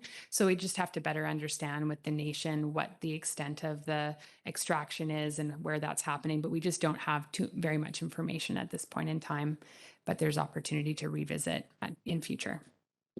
Thank you. Thank you, Chair. Any other councillors with questions at this time? All right, seeing none, I will go to the public now. I don't have a list of names for this public hearing. So I will call for speakers to approach the podium, and you can start your remarks by clearly stating your name and address. Speakers will be given up to 5 minutes to address council in order that everyone has an opportunity to speak. If you're participating electronically this evening, there are details on the district website and also displayed on the screen.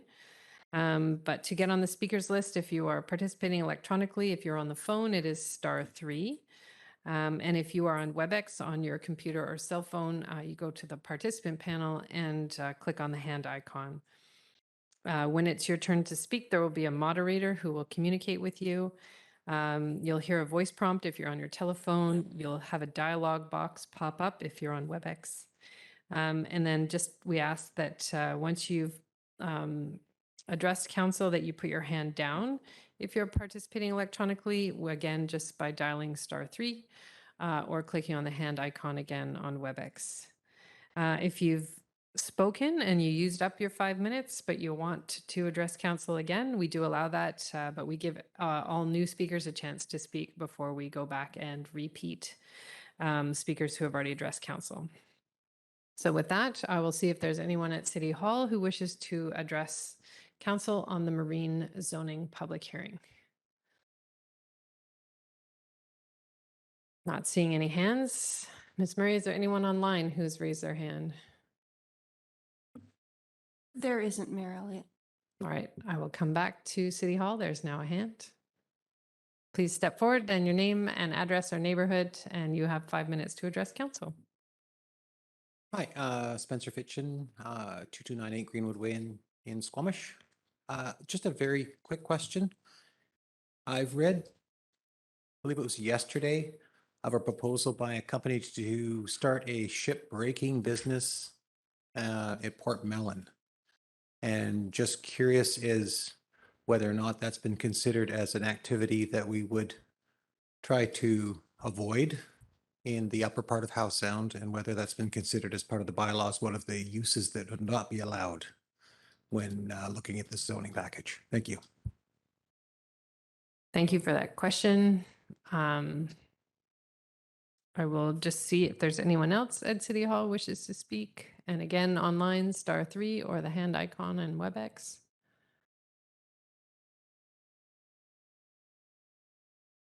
Not seeing any other speakers. Council, any questions?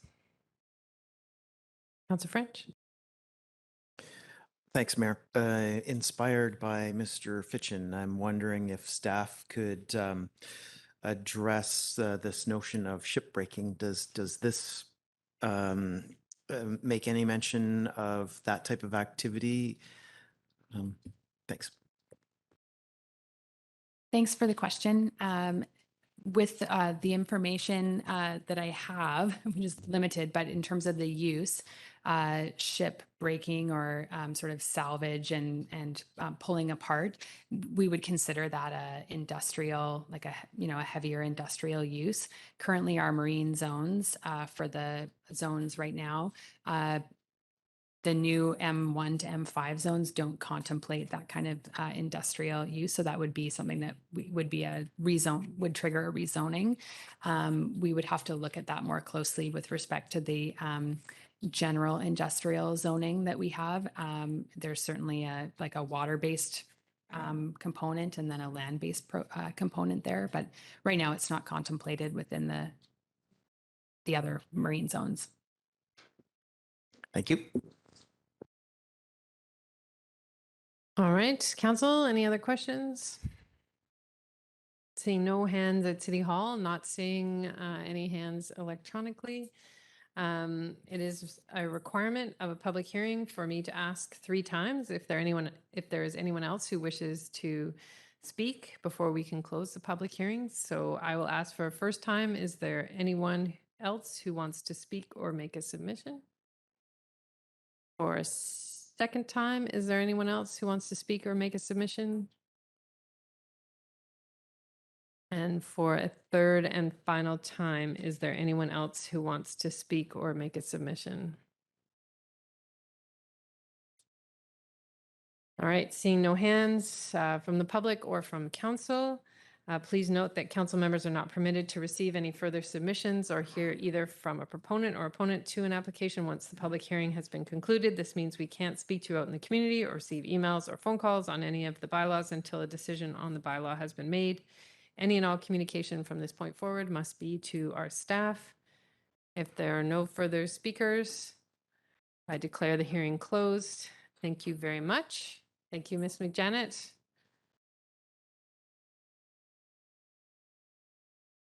All right, Council, that finishes our public hearings and our scheduled timed items for this evening. So we're on to item 7, our consent agenda. So if there's anything in which you find yourself in conflict in the consent agenda or any letters you wish to pull, now is the time to do that, and we'll deal with them later in the agenda. Councillor Stoner, was that a hand? Yeah, I'll pull letter 4, please.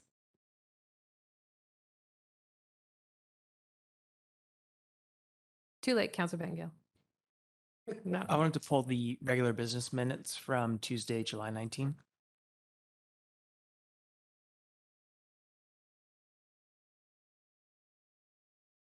All right, I'm not seeing any further hands. So is there someone that wants to move the remainder of the consent agenda? That's moved by Councillor French, seconded by Councillor Race.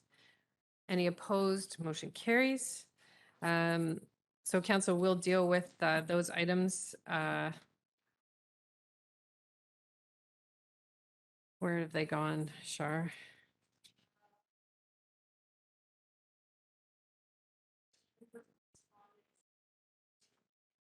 Okay, thank you. So Councillor Stoner will deal with yours on item 13 and Councillor Pettengill under 14. Okay.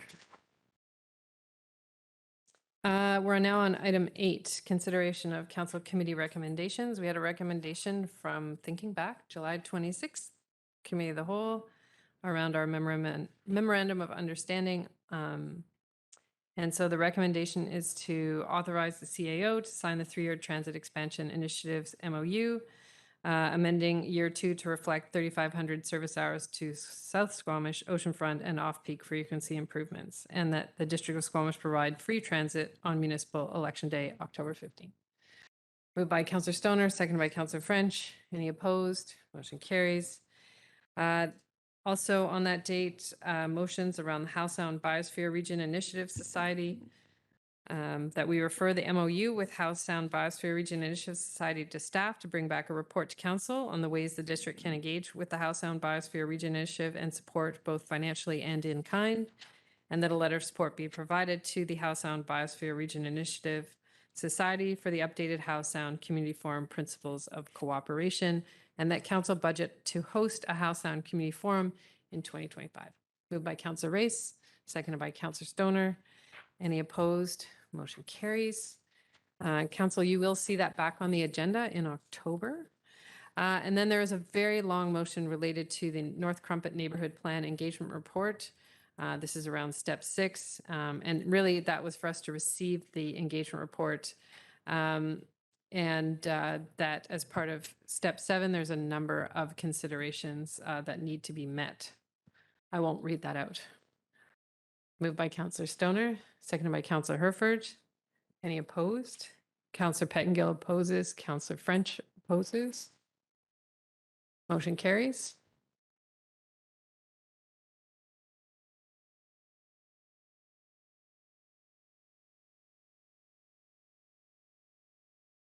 Motion carries. That the District of Squamish received the report dated July 26 from Bylaw and Financial Services regarding the appointment of General Credit Services Incorporated to provide collection services for the District of Squamish.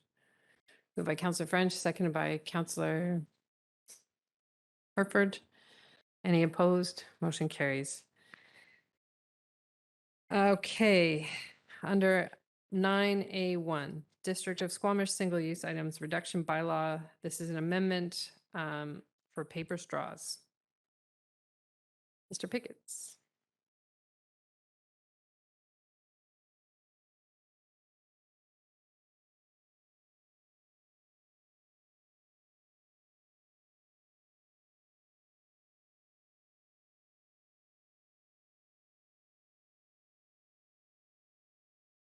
No, it's not up yet.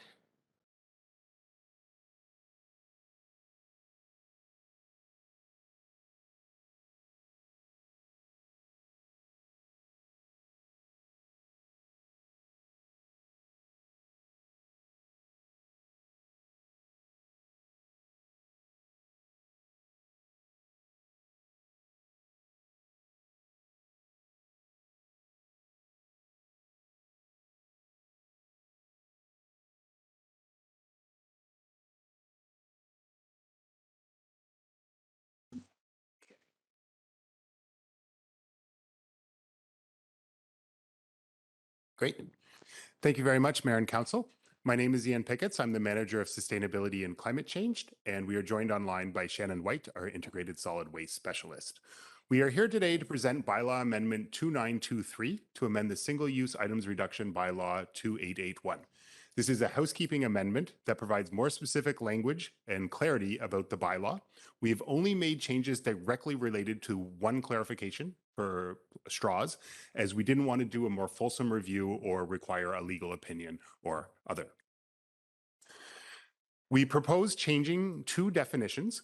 So we have proposed deleting the definition of plastic straw and replacing it with single-use plastic straw, which means a single-use straw, including biodegradable plastic or compostable material. We have deleted single-use straw and replaced it with single-use non-plastic straw, which means a single-use straw that is made of a material other than plastic, usually paper. And section 3.3 now refers directly to the 2 new definitions and makes it hopefully crystal clear what can be provided and what cannot be provided. Note that accessible straws are still required and must be provided if requested. So these changes are to provide clarity, to remove ambiguity, and to enable better outreach and engagement. Our recommendation is that the District of Squamish provide first, second, and third readings for the District of Squamish Single-Use Items Reduction Bylaw number 2881, Amendment Bylaw number 2923. Thank you very much. We invite questions or comments.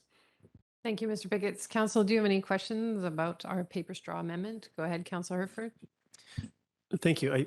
I think my question was almost addressed in your presentation, and I had a note around single-use straws for accessibility reasons, not prevented from being offered. And then in your presentation, you said required, and I was just curious where that sits from an accessibility standpoint, having accessible to the plastic articulated straws.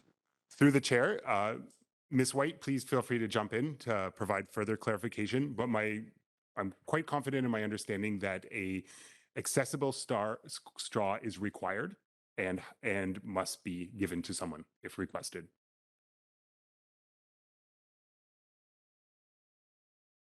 I don't see anyone jumping in to correct you, Mr. Pickett. So, any other questions, Council? All right. There's a staff recommendation before us. I want to move that. Moved by Councillor Herford, second by Councillor French. Any comments? Call the question. Any opposed? Motion carries. So we're on to 9A2, District of Squamish Fees and Charges Bylaw, Amendment Bylaw for Electric Vehicle Charging Stations, number 2924, 2022. Back over to you, Mr. Pickett.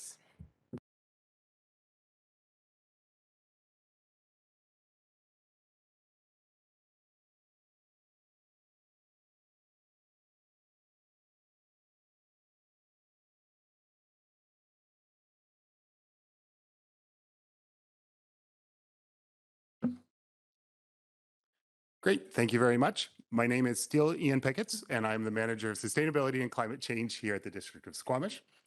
Here to present Bylaw Amendment 2924 to amend the Fees and Charges Bylaw to allow for the district to charge for the use of municipal EV infrastructure. So just for some background, we presented the EV charging fee strategy in February 2022. And as you likely recall, we relayed the challenge and need to create rates that do a number of things. One of these things is they must cover the costs. So some of the costs are quite predictable and consistent, such as the cost of electricity, and some are much more variable, such as unscheduled repairs and maintenance. Ideally, the costs will help fund the eventual replacement as well. In our background research, we determined that the fees must be equitable. They must be fairly priced so that we don't dissuade other operators from joining in the market. They must be consistent with other communities nearby Squamish and also available infrastructure within Squamish. And they also need to be flexible because that we at the point did not have a lot of information to draw upon. So we have to be willing to and able to adjust these over time. So we must make sure that we are covering costs, maximizing use, not pricing out of others out of the market, and being flexible.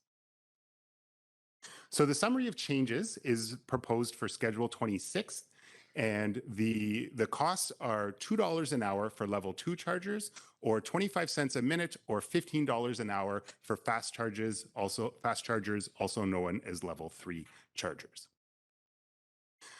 The recommendation is that Council provide first, second, and third readings to the District of Squamish Fees and Charges Bylaw 2012, Amendment Bylaw number 2924. Thank you very much, and we invite questions and comments. Thank you, Mr. Pickett. Council, do you have any questions? If you could just turn your mic. Thank you. Go ahead, Councillor Herford. Thank you. As we're setting the fees, you outlined some of the variables that exist. How often is staff, or what mechanism is staff proposing to use to check in on this to make sure that we're in the right place? Is this a review annually, or? I believe our intent was quarterly at the beginning. So we will pay a third party to run these, so the information will be quite readily available to us. But we determined, because we are going, we had to make a number of assumptions for these fees, so we want to be on it quite quickly to adjust the rates, whether or not, if no one's showing up or everyone's lining up for these ones because they're so much cheaper. We want to, especially at the beginning, adjust them quite regularly. Thank you. Councillor Pettingill? Yeah, I just want to clarify, and I think I figured this out for myself, but I figured I'd ask because I had the confusion. This is only for municipal chargers, other private chargers and stuff in town. They set their own rates. Is that correct? Through the chair, that is absolutely correct. Yes. Thank you. All right, any other questions? Seeing none, does someone want to move first, second, third reading of our EV charging rates? Councillor French is moving that. Councillor Herford seconds. Any comments? All right. Welcome to the world of EV charging. I appreciate the fact that council will need to look at this regularly, and just the needle we're trying to thread here to meet all those criteria to encourage EV adoption, not discourage it, and also encourage other folks into the market while we try and fill a gap that is there currently. So appreciate that, Mr. Pigotts. I'll call the question. Any opposed? Motion carries. Council, I'm just going to keep pushing through unless someone signals they need a break. So I'm thinking we might take a 5-minute recess before item 10. So we're now on to 9B1. This is third reading. Both of the public hearings that we had this evening, staff are recommending that we contemplate third reading. That is up to council. Is there anyone who would like to move third reading of the 1001 Finch Drive Amendment Bylaw? Councillor French, you're moving that. Seconded by Councillor Race. Comments? I'll come to you, Councillor French, first. Thank you. And just briefly, this development provides us with long-term certainty for daycare spaces while also bringing new housing stock. It, in my opinion, lives up to the spirit of the Loggers East neighborhood plan by providing some commercial space to serve the neighborhood and employment space in a location close to existing residential and also the recreation facilities at Bren Park and the outdoor oasis that surrounds the area. Thank you. Other comments? Councillor Race, and then I'll Councillor Pettingill, and then Councillor Stoner. Thank you. I'm also supporting this. I think, as Councillor French mentioned, it is, in my view, consistent with the neighborhood plan that we recently considered. It's a fairly new document and was the result of a considerable amount of consultation in the area. And this, for me, has benefits of creating a form of community hub or neighborhood hub, as was mentioned by staff. It has certainly the childcare benefit, rental accommodation, and the commercial space, all of which I think are benefits not just to that immediate area, but I think also to the wider community. I do want to speak about the concerns, though. The two that jumped out at me was particularly the traffic. And I'm trying to picture how that might actually become a problem. These are buildings that are immediately adjacent to Loggers Lane on Finch Avenue, and I would think people coming and going from those buildings would take the fastest route to Loggers Lane or out to the highway, which would be along Finch Avenue to the west, and so would not impact either immediately adjacent neighborhoods or future neighborhoods, even to the east along Finch Drive. Certainly there could be spin-off traffic and extra traffic in some of these neighborhoods, but we are going to consider that in a traffic study. And I think there's time for, and there will be possibility of improvements or traffic calming steps to take if necessary through that, to encourage traffic to stay on the main collector roads as opposed to the neighborhood roads. And there's a number of techniques for that. Lower speed limits is one that was mentioned, and that's a possibility. We've done that in some neighborhoods. There's the issue about whether a speed zone right there with the school/daycare would be advisable. I'm not going to speculate on that, just that there is the opportunity to consider that. The shading that was mentioned with a nearby home, is difficult to deal with in the sense that, I think almost any building to some extent shades whatever's around it.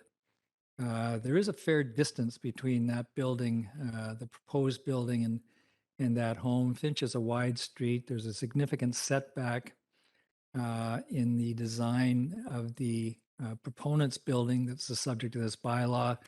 And it includes a sort of a setback upper floor, which also reduces shading on a neighborhood property. It is difficult to deal with that and eliminate it completely without almost eliminating most development. So I think it is just something we have to understand, but not preventable entirely. But I think overall there are benefits to this that certainly outweigh concerns or concerns that can be managed. So I'm supporting this bylaw. Thank you, Councillor Race. Councillor Pettingill. Yeah, I'm not going to support this. I would have sent it back to staff. For me, I am expecting to see a no gas covenant for the whole thing. Just looking at Pakistan, as a third of it's underwater. We've seen other larger developments find a way to make it work, and I think the whole point is we don't want a gas dependent restaurant or other business in these buildings. I think it's just the wrong direction to go. The other. I'm not sure the childcare is quite making the mark for me in terms of, we don't expect the situation to get better. And so I think as much as 20 years is an improvement, I think we have been achieving more in my perspective, and I think we need to shoot for more. And the final thing for me, I am still worried about that pipeline, and I understand it is Fortis's responsibility to make sure they are managing the safety, but it is our responsibility to evaluate that and to understand the risk to our citizens and to zone appropriately. And I don't feel that Fortis has been transparent with the risk. I believe from the numbers I've seen from them, they're underestimating the density. And so I don't have a good sense yet that they have actually provided a reasonable risk analysis.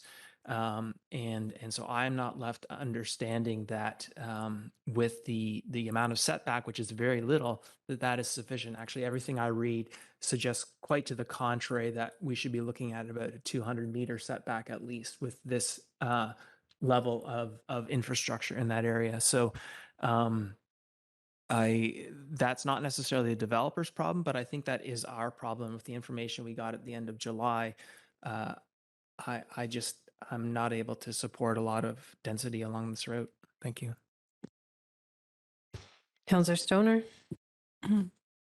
Thank you. Through the chair, I will be supporting the motion on the floor in third reading for 1001 Finch Drive. I think that in many ways, this rezoning does hit the mark, in particular the 50% employment space. The child care space we know is deeply needed in our community, as well as the 44 market rental units. I think other benefits include the 14% of common open usable space, as well as the no natural gas covenant for, I would say, probably 90% of the building. So to me, those are all significant benefits of this proposal. The few concerns that I did hear, and thank you to those who showed up for the public hearing this evening to speak about your concerns. Predominantly the traffic impact study or the concerns around traffic in Kingfisher, I think will be dealt with more broadly as we look at the region for Finch Drive and we do that traffic impact study. And I think that we can come up with some good solutions to traffic calming in the area, as well as more broadly through our community, continuing our work on trying to reduce speed limits through most of our neighborhoods. The other piece that I think was an interesting addition from the proponent was the first right of refusal for the market rental units for the childcare employees. So I think that helps tie some of the pieces together in terms of our concerns around daycare. I will leave it at that, but I will be supporting the motion. Thank you. Thank you. Councillor Herford, and then Councillor Anderson. Thank you. I'm speaking in support of the motion. This development brings much needed rental units and daycare spaces to the community. The the daycare spaces, I would have liked to seen enshrined a little deeper, as it is 20 years with that single tenant. But that's not a showstopper for me. I think it's important to get the spaces operational as soon as possible. There's a need. There was a need yesterday for these, so I'm supportive of that. The employment space also is great to see as we match employment space with living space in our community. I do have concerns around the pipeline and the information that we're receiving.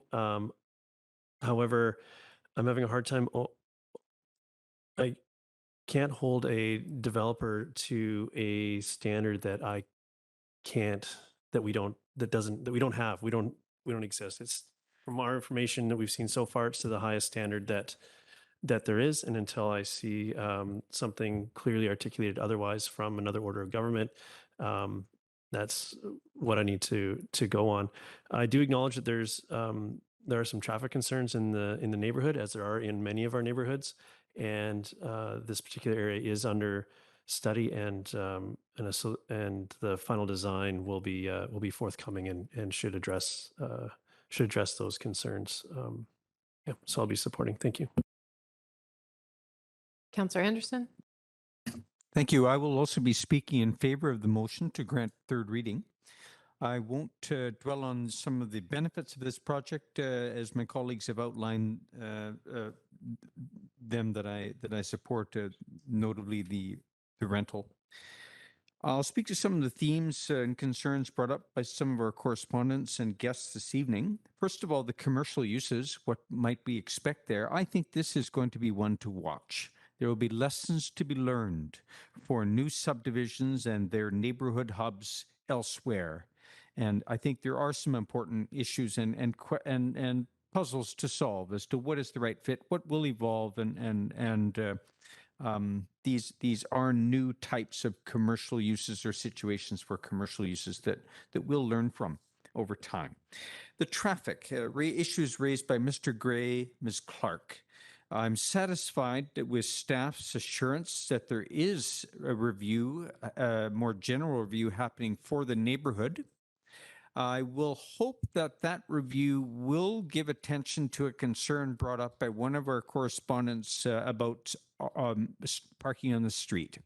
This section of Finch Drive is exceptionally wide. I'm not sure of the background to this. It does taper off significantly further east, but we should not assume that extra street width, or we should be careful about how we, about assumptions for the use of that street width.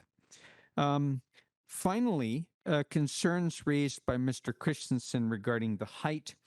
I think a related concern that I have is the dark texture or shade of the roof system that is proposed. I do like the attention and the effort given at the street level to design and to enliven the appearance of the facades at the street level, but I think that this is a prominent building for the whole neighborhood environment, and I would be looking forward and interested to see the review given in the by the advisory design panel. Perhaps there are some constraints with the materials for the roof that are chosen and proposed, but it is a little bit dark. It is a little bit imposing, but maybe we'll adjust and get used to it. But that is something that the professionals around the table at the advisory design panel perhaps will have some comment on. I'll leave my comments to that. Thank you. Thank you, Councillor Anderson. I too will be supporting the motion on the floor. I think the issues around the solar impact should be addressed at development permit. I think this is an important consideration at a time where more people will be thinking about how they reach net zero as they retrofit their homes, and we know those programs are on deck from higher levels of government. And so I just don't want to I don't think we have anything in place that prevents us from eliminating someone's solar access, but I think we should be very careful about what we put in place to try and protect that right for people to put solar panels on their home and make sure that they function most times of the year to provide energy for the home, if not the whole year round. So I think at DP, we have to listen to the concerns of of the adjacent neighborhood, and make sure that that roof line is as compatible as possible to integrate into the neighborhood. Same with the design of Finch Drive. It's a long straightaway. We know from the driving habits of some of our fellow citizens that people use those as racetracks. So I think designing that street for the very young and the very old makes a lot of sense. And certainly supportive of the idea of this being a neighborhood hub. The childcare is a critical amenity, as is the rental.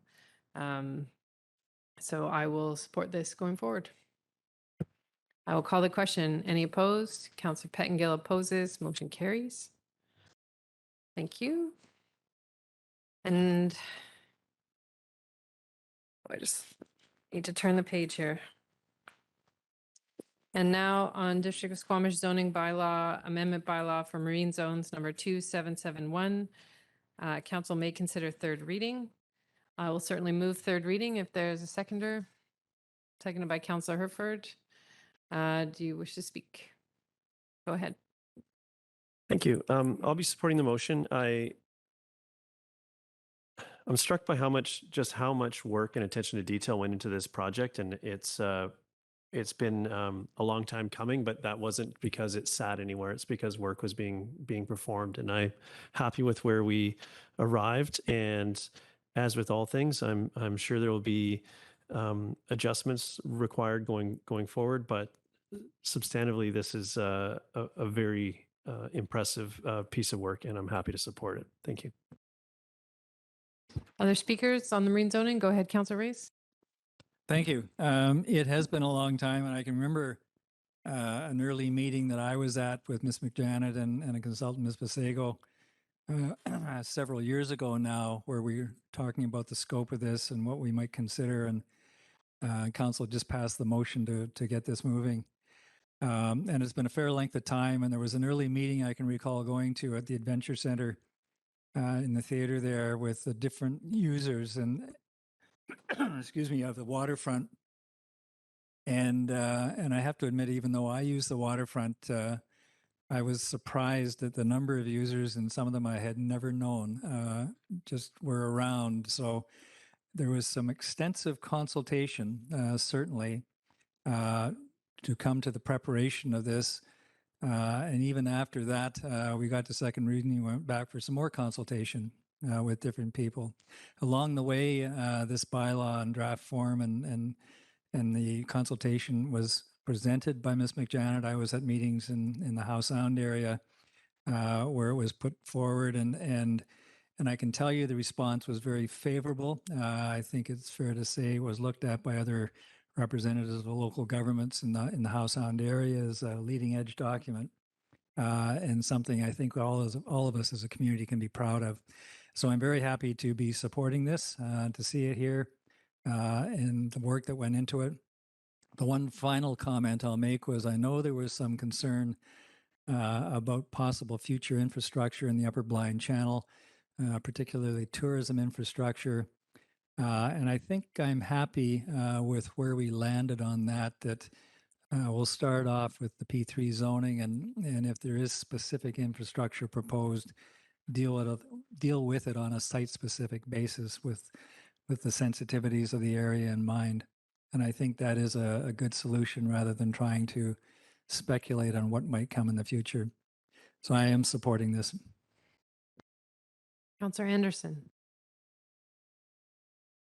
Thank you. It's not surprising, I think, that this has been a long journey, but it's been a healthy one with lots of additional engagement and back and forth. Not surprising, I think, and I've said this before a few times, that it would have been in a perfect world better to undertake the needs and opportunities assessment. Address the issues identified in sections 3 and 4 of the Marine Action Strategy, Marine Gateway, economic issues, and even the governance. And I think we've learned about all of these things, and we have learned through the engagement process things that we can apply to the governance puzzle that is a future to-do in realizing the Marine Action Strategy. There have been adjustments along the way, and most recently in the Upper Blind Channel and the P4 zoning here this evening, and Ms. McJanet's response to my question on future considerations. I think that these there have been, I'm satisfied with the taking into account of future scenarios and assessments yet to be undertaken in these two areas. I also, and I'm just looking for the page, I don't really need to anyway, but there is reference to some of that future work that might be undertaken in the Upper Blind Channel. We need a project plan here in broad terms, and I'm very happy that planning staff is working with colleagues in engineering, related fields, drainage and stormwater management and diking, that there is some thinking towards a project plan to help us paint the picture for the future of that waterway. So I'm very happy with our outcome today and look forward to the work that's still to be done in realizing a Marine Action Strategy, and that future work will be well served by the work done here on the zoning package. Thank you. Other speakers, go ahead, Councillor Stoner and then Councillor French. Thank you. Through the chair, I will be supporting the motion on the floor, and I'm very excited to see this work getting to third reading. We did have a previous public hearing and we referred it back to staff for some further work, and I think the additional engagement has really gotten us to a really solid point, especially for the further engagement with the forestry industry and the M4 zone. And I still feel really confident with where we've landed with the P4 zone and the Upper Mamquam Blind Channel. I think it's important to maintain that area for habitat protection, management, and enhancement first and foremost. It doesn't preclude us from considering some spot zonings in the future, but I think the reality of that area is that even at the best of tides, it's really hard to get in and out of there. And so I think our focus does need to be on habitat protection and enhancement for the short term, and we can consider alternative uses in the longer term, and that doesn't preclude recreational uses in other areas. So I think that this work is really, really critical to providing that clarity for the users of the foreshore. It's a complex multi-jurisdictional space, and I think that this will help all of our marine work going forward. So thank you for all of the effort from staff, from council, as well as from our community members for getting us to this point. Go ahead, Councillor French.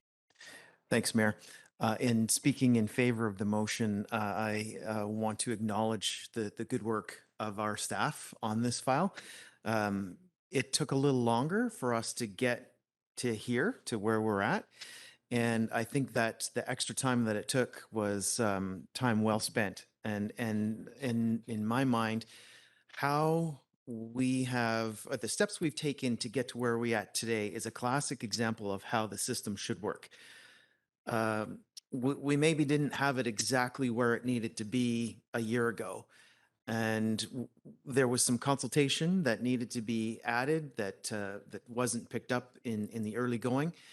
All that got taken care of. Those who needed to be heard were heard. Those who felt they weren't heard in the beginning, they were able to get a voice into this. And it was through the good work of our staff that ultimately everybody was heard from and everybody had an opportunity to provide input into where we've landed.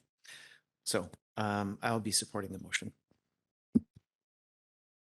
I just want to thank Ms. McJanet for a really thorough public hearing package and appreciated the additional information and background regarding the history of the Upper Mamquam Blind Channel and pulling that together to provide context for the community and for council, that this a good reminder that this is a special study area in our integrated flood hazard management plan and that it has a very colorful past.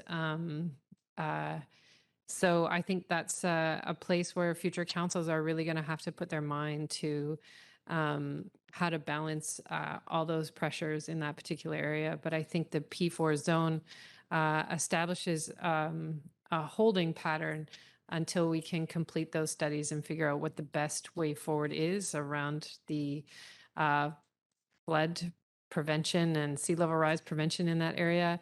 And then also as we complete our marine access review, how that fits into the context as well, knowing that we also have habitat enhancement that's been done in that area. So we don't want to disturb that either. So really appreciated the context heading into public hearing on that.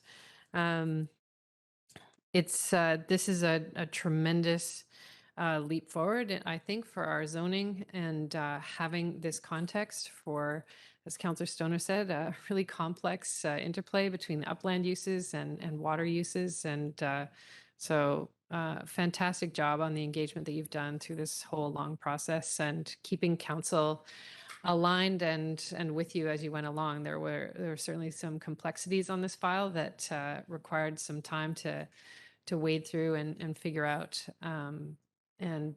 So I look forward to voting in favor. So I will call the question. Anyone opposed? Motion carries unanimously. Thank you so much. All right, we're on to adoptions here, Council. 9C1, the District of Squamish Public Works Facility Capital Loan Works Loan Authorization Bylaw number 2915/2022 be adopted. You want to move that, Councillor Stoner? Second by Councillor Race. Do you want to speak to it? Just briefly, I think it's very telling that we only received 7 responses to our second attempt at the alternative approval process. And to me, that really just speaks very loudly to how much of a concerted effort there was to fail the first alternative approval process. And so I want to thank staff. I want to thank both staff at the district, staff at the province for their guidance on how this works, and our council colleagues around this table for taking a second attempt at the AAP process. We know that the first failed attempt did cost us $500,000 on estimate. So I think that this is a really great result to see this approval going forward. Thank you. Anyone else want to speak to it? Councillor Pettengill. Yeah, really appreciate everyone's effort. There was so many afternoons and mornings out talking to people. And I think, it is really frustrating that there was a directed effort to cause this to fail. That cost our community $500,000. But I think a learning in that too is we did provide some opportunity for that. I think what we demonstrated through our engagement is the public's willingness or even desire to have that engagement with us. And so as I think about, the next council and what they will need to do, I think this suggests that there's a real opportunity for council members and people to get out quite regularly. And maybe it's not about the AAP stuff and maybe it's something else, but I think we really learned the value of doing that, maybe especially coming out of COVID. Thank you. I think council trusted its instincts on this. I know that staff had asked us to go in a slightly different direction, and I'm grateful to staff for all the hard work that went into running a second AAP. I know that was not inconsequential in an election year, so I appreciate you hanging in there with staff and working with the ministry to make this a reality. I too think we learned a lot from how to counteract misinformation and also making sure that we're ready to fill the void when our community is asking for information. I think that was a valuable lesson for us all to learn. And a process like an AAP, which hasn't been challenged since they began in the 90s, was a bit of a wake-up call. We have a lot of changes coming in this community around facilities. And so the last few months of being out there at farmers markets and on the street and at the grocery store was a great opportunity to reconnect with our community and talk about some of our big strategies and moving them forward. This is an important milestone because our strategic plan had us shovel ready or beyond on 3 critical municipal projects. And with this passing, we've hit that milestone. So that feels really good. and these plans can move forward heading into the fall. So thank you, staff, for all your hard work. Thank you, council, and thank you to our community for reminding us that information is always helpful. I'll call the question. Any opposed? Motion carries. District of Squamish Development Cost Charge Bylaw number 2911, 2022 be adopted. Moved by Council Herford, seconded by me. Any opposed? Motion carries. And that the adoption for District of Squamish Zoning Bylaw Amendment Bylaw for 1039 Finch Drive, number 2894, 2022 be adopted. Moved by Council French, seconded by Council Race. Any opposed? Motion carries. Okay, we're going to take a 5-minute recess just to stretch our legs, and then we'll move on with item 10. All right, we're back in our regular business meeting. We're on item 10A1. Under public safety, this is a letter of support request for a grant from UBCM. I'm turning over to Ms. Latimer, is that right? Thank you, Mayor. It'll actually be Ryan Donahue, our new emergency program manager, who will be presenting this. Mr. Donahue. You can introduce yourself. Welcome. Well, thanks for having me. Yeah, my name is Ryan Donahue, and as Megan stated, I am the new emergency program manager. I'm here this evening just to present on a grant, the UBCM grant, the extreme risk or the extreme heat risk assessment and planning grant, which falls under the community emergency preparedness funding stream. This particular grant is in response to the heat dome of 2021. So in the summer of 2021, as I'm sure you all recall, we experienced some extreme heat where several records were broken. In the sea to sky corridor in particular here, we had a record heat temperature recorded of 42.6 degrees Celsius on June 28th. And in response to this, we had 18 heat-related hospitalizations within the Vancouver Coastal Health Region, and 7 of those were presented to the emergency room at Squamish General Hospital. So in an effort to mitigate some of these impacts of this new impacts of climate change, shall we say, the province has implemented a series of mitigation strategies, including a new heat alert response system, which is a 2-phase system that they rolled out this summer. And it's designed to provide people with adequate warning and information in regards to heat dome related events so that they can prepare for and that local governments can help the community mitigate some of these impacts. This particular project funding will undertake basically 3 different activities. One will be comprised of mapping. So we'll be creating localized data to identify areas where we may have potential gaps in resources, and especially looking towards the vulnerable populations. The second thing that we will do is conduct a risk assessment, and that risk assessment will be quite detailed, and it will look at the vulnerable populations through the lens of like environmental, social, and economic risk factors. And then finally, what this grant will do is it will provide some risk reduction strategies. And based on the outcomes of that risk assessment, we're proposing to develop a detailed risk assessment report that will be developed to kind of help us identify where the vulnerabilities are and to reduce those impacts during an extreme heat event. And this will allow the district to essentially respond more effectively and efficiently to a heat-related event. This particular grant proposal is for $30,000, and the district has applied for this funding as it came out, and the deadline was in June of 2022. So in closing, staff would like to recommend that council support the resolution that the District of Squamish move ahead with this proposed grant funding application under the Heat Risk Mapping Assessment and Planning Grant under the Community Emergency Preparedness Fund.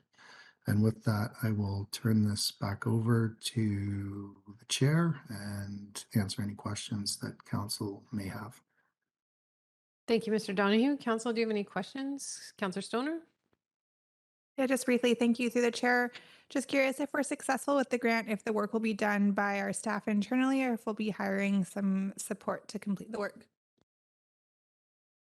This particular grant will be contracted out, so it will go to an RFP, and we will hire a consultant to conduct the research and the risk assessment report.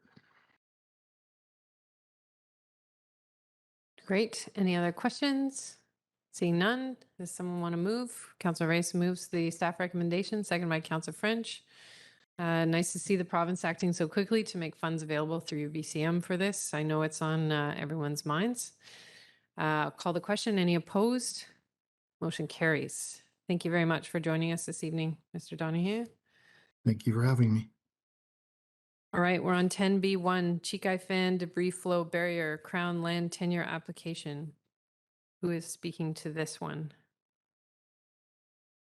Good evening, Mayor. That's me. Good evening, Mr. Ralston. I'll turn it over to you. Thank you. Through the host, I'd like to share my screen. I'm not currently being given that option. Oh, there we go. Hang 1 second, please, while I get that queued up.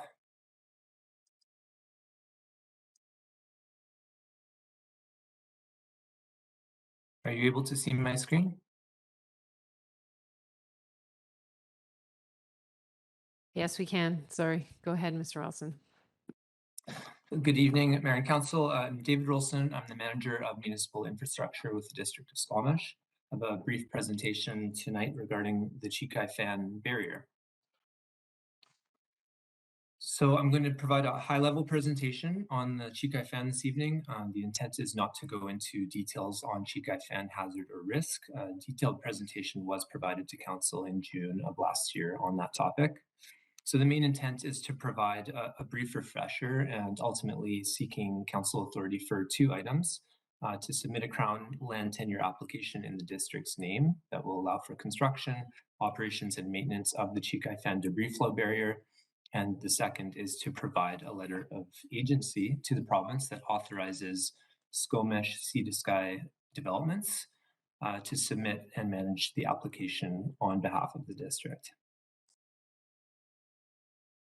So the Chikai Fan debris flow hazard has been extensively studied. A previous expert panel confirmed that the risk is unacceptable and should be mitigated. Between 2013 and now, BGC Engineering, who have been retained by Squamish Sea to Sky Developments, has been advancing hazard and risk studies as well as the detailed design of the barrier. And notably, in 2016, the district also completed an independent assessment that also confirmed that the optimal way of mitigating risk is through a large barrier near the apex of the Chikai Fan. And this image here shows the effects of a 1 in 10,000 year debris flow event. So it just shows the large scale it would impact large swaths of Brackendale and run out into the Garibaldi Estates right down to the Mamquam River Dike.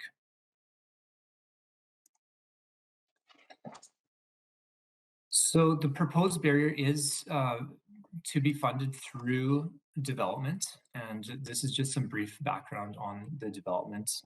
In 2013, the district received an application for an OCP amendment and a zoning amendment for a 1,215 unit mixed use development that was submitted by Squamish Sea to Sky Developments, which is a partnership between Matthews West and Squamish Nation. Between 2013 and now, there's been several public information sessions and design workshops. In 2016, the development received the first 2 readings for the bylaws. In 2017 and 2018, there were 2 public hearings. In 2018, there was a discussion with council regarding the funding model for the engineering panel.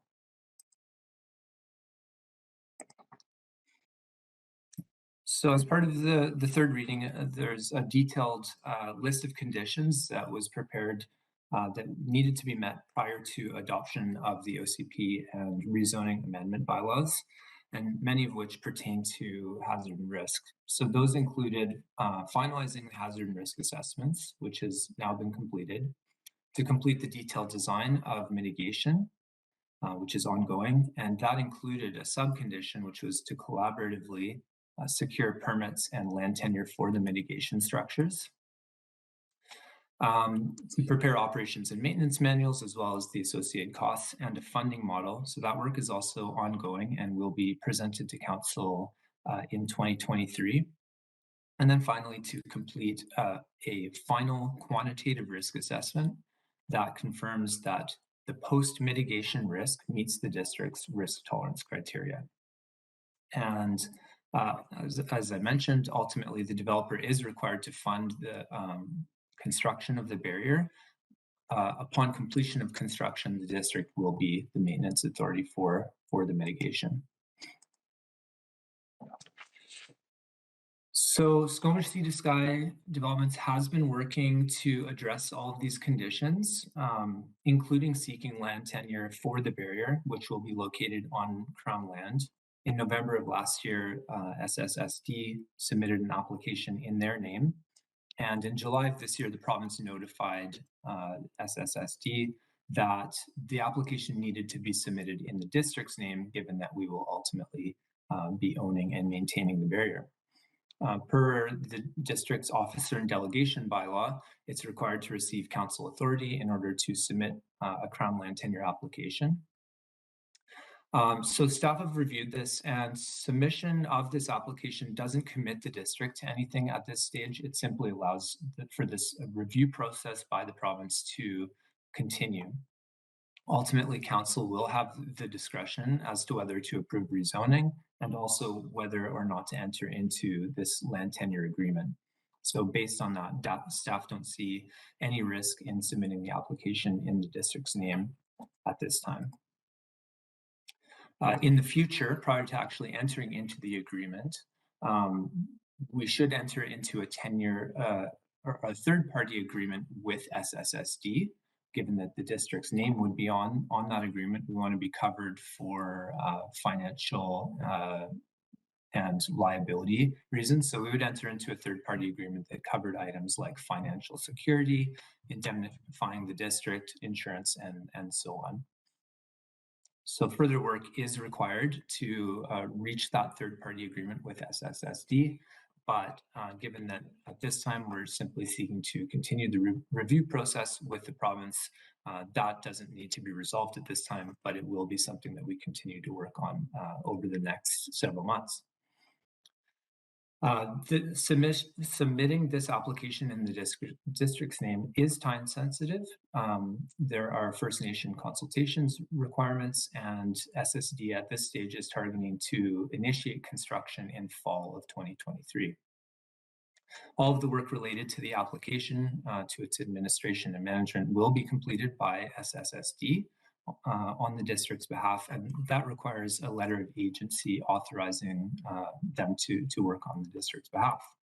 And so that leads to the recommendations, which are that the District of Squamish authorize Squamish Sea to Sky Developments to submit a Crown land tenure application for the construction and long-term operations and maintenance of the Chikai Fen barrier in the District of Squamish's name, and that the District of Squamish provide a letter of agency to the province authorizing SSSD to submit and manage the application on behalf of the district.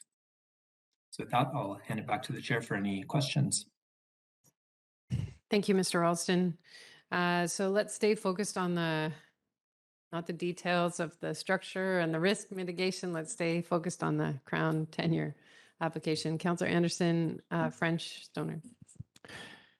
A few questions for Mr. Rolston. In the with SSSD, Squamish Sea to Sky Developments submitting and managing the application process on the district's behalf, that application package, might it include an accounting of future land use beneficiaries in the Chikai-Fan area, such as industrial, airport, tourist commercial facilities such as Sunwolf, Chikai Ranch? Will the applicant be expected to outline that future scenario of beneficiaries, future developments that will be enabled or facilitated by the construction of this berm? Through the chair, I'm not specifically aware as to whether that's a requirement. I believe the focus of the tenure application is simply on the actually having a piece of infrastructure located on Crown land. I have not seen the details, the finer details of that application, so I can't actually confirm that with certainty, but my understanding is that it's really focused on the actual piece of infrastructure as opposed to all the sort of downstream beneficiaries. Thank you. So then we would assume if it is the case that they are to supply that additional information, they'll be working together with our staff who can supply information from our airport strategy and these types of scenarios. The forestry land strategy is outlined in the OCP. We haven't undertaken it yet, but it is clearly impacted by the project. So they would be working together with staff in the event that that information would be requested by the province. Could we assume that? Through the chair, that's correct. Yes, we are collaborating closely with SSSD, meeting with them regularly, and have also been in contact with the province as we're starting to look into transferring this application in the district's name. So any further information required from the district, we would be in contact with both the province and the developer. Thank you. Because it would be a tall expectation on the part of the SSSD to supply that information, just given the context or their role in it. The second question I have, Mr. Rolston, it concerns the funding model. And something that that was of concern to industry and other stakeholders in the Chikai-Fan, including airport stakeholders, some years ago when this was all under discussion at an earlier stage, is what might the funding model mean for future developments? And maybe I'm just passing on a comment here, but latecomer fees, what are the implications for their role in paying for this structure in future developments that we don't foresee yet? Is a future sawmill in the Chikai-Fan going to be chipping in to pay for this berm some 15, 20 years from now? That kind of thing. And maybe I'm passing it along as an observation that has been made by those stakeholders. And the suggestion was made then a few years ago. Perhaps they should be already identified as stakeholders, as sectors that may be involved in the funding model.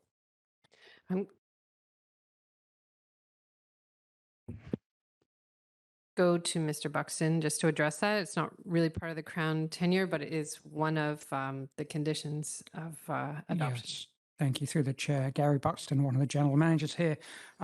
We're just starting the work on the funding model. We don't know who's going to be the principal. Well, we do know who the principal contributors to that will be the development, but beyond that, we simply don't know at this point. Councillor French. Thanks, Mayor. First Nations consultation is required, and I'd like to know a little bit more about this. I think it's safe to say the Squamish Nation will be consulted. And does this include neighboring First Nations, the Lillooet, Tsleil-Waututh, Musqueam? Through the chair, based on my past experience with Crown land tenure applications in Squamish, my understanding is that the Tsleil-Waututh as well as the Musqueam, I believe, are both would both also be consulted as part of that First Nations consultation. Okay, great. Thank you. And the report is silent on consultation with the Squamish-Lillooet Regional District.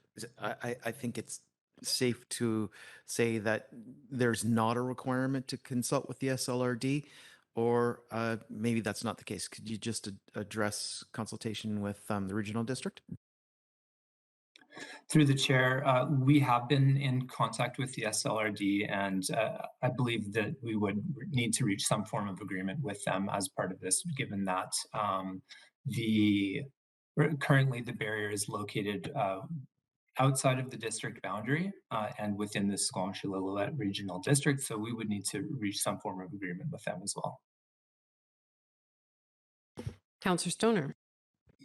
Thank you. Just briefly, I just want to confirm that although we're authorizing Squamish Sea to Sky Developments to submit and manage the application on our behalf, you will still be reviewing it before it gets submitted, or one of our staff members will be.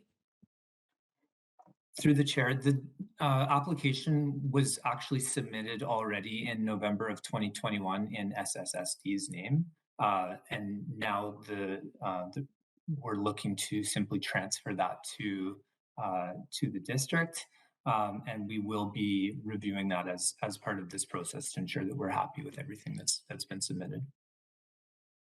Thank you. Any other questions? Okay. So there are two parts of this motion. One is to authorize SSSD to submit the Crown land tenure, and the other to provide a letter of agency. By Councillor Ray, seconded by Councillor Herford. Any further comments? Seeing none, any opposed? Motion carries. Thank you very much, Mr. Ralston. Thank you. There were no late agenda items for our agenda tonight under item 11. Correspondence action requested. That correspondence from Chief Bill Williams, who I see tonight. Welcome. Be referred to staff for a response. And this was in regard to a road crosswalk design for the Brackendale area. You're moving that. Seconded by Councillor Herford. Any comments? Go ahead, Councillor French. Chief Williams, thanks for enduring this late into the evening. I just wanted to acknowledge that Chief Williams was with us tonight, and I support sending this to staff for a robust response. Councillor Herford and then Councillor Ray. Thank you. I'll also celebrate Chief Williams sticking it out with us here this evening. But not only that, bringing forward this concept, and I look forward to seeing what we can do with it as it comes back to us from staff. Thank you. Councillor Race. Thank you. And I had a brief conversation with Chief Williams just before the meeting started, and I think this is the proper disposition of this letter at this time. That area is under kind of a redesign because of dike expansion and alteration, possible road improvements, etc. And so to have this considered along with that process seems to me to be quite appropriate. Any other comments? Go ahead, Councillor Stoner. Thank you through the chair, and thank you for being here.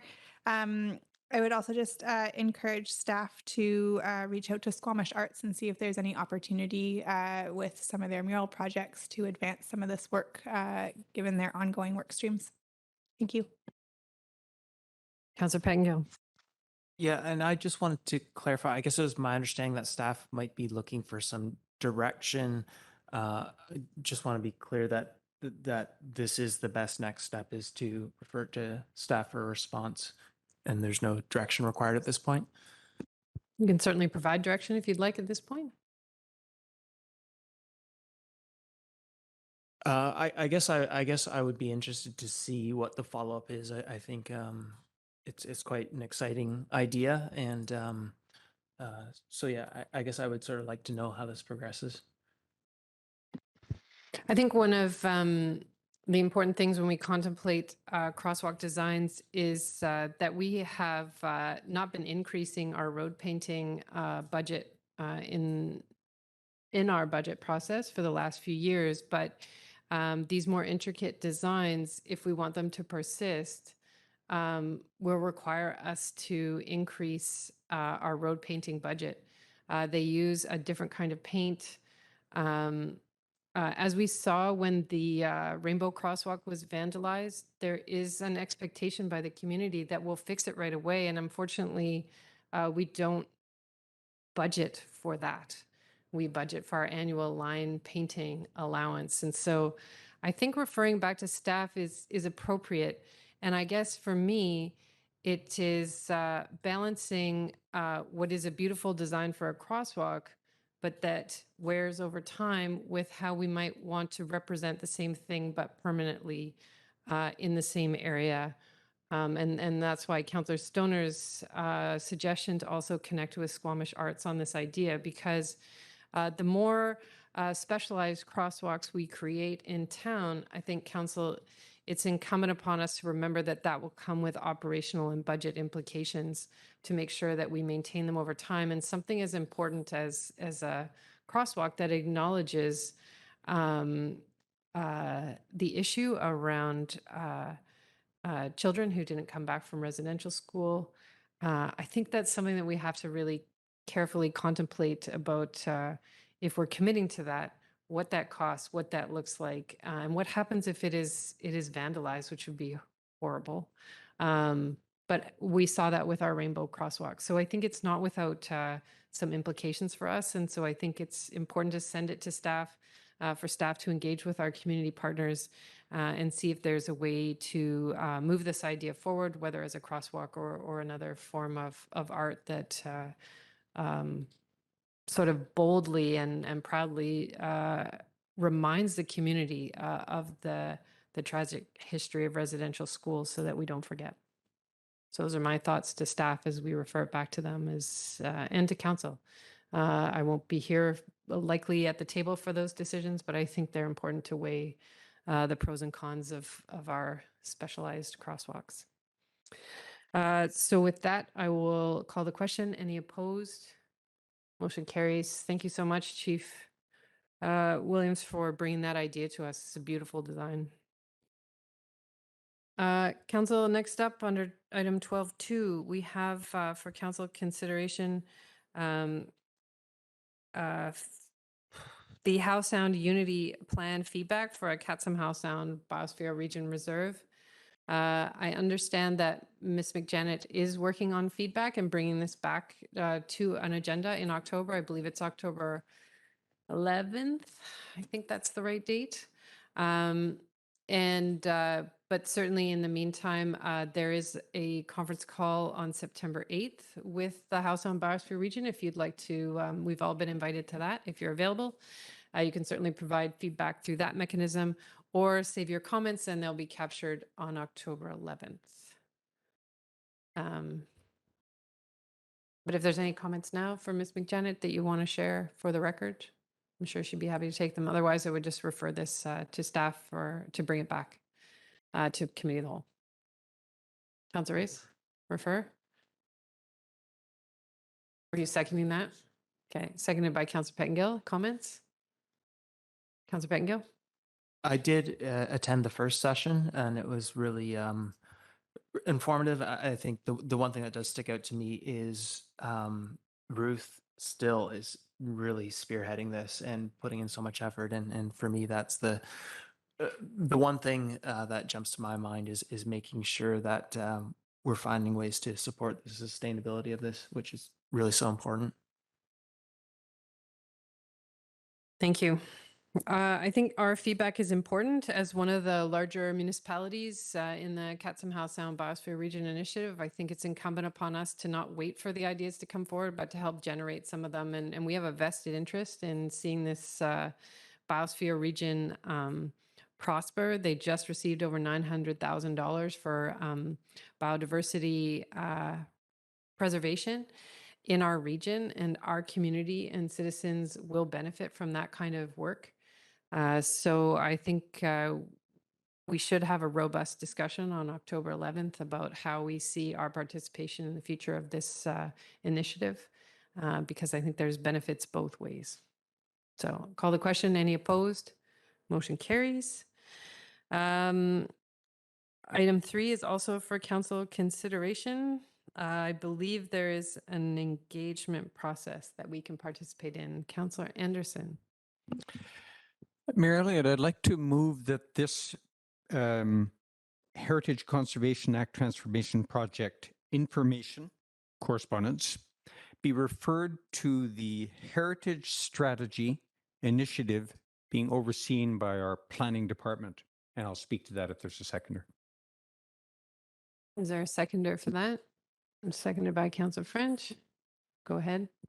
The package that we have before us includes some very interesting information. There is a deadline that was today for registration for participating in the engagement process further, but the package nonetheless has a very interesting information for the purposes of the Heritage Strategy Initiative being undertaken by the consultants. There's an issues section in the appendix that outlines some things of direct relevance to us in Squamish and our municipality. Firstly, something that our community forest has addressed in its management plan and forest stewardship plan, the fact that the Heritage Conservation Act does not automatically protect post-1846 sites that have significant heritage value to First Nations. And we have corrected this or supplemented it with additional policy in our community forest policies, but it's a gap. Secondly, there's reference to providing more resources for institutions like our Squamish Public Library to make accessible information and interview documents it has pertaining to local First Nations history and families. Right now, we have over 60 collections in our municipal libraries holdings that are stored in a locker in Burnaby.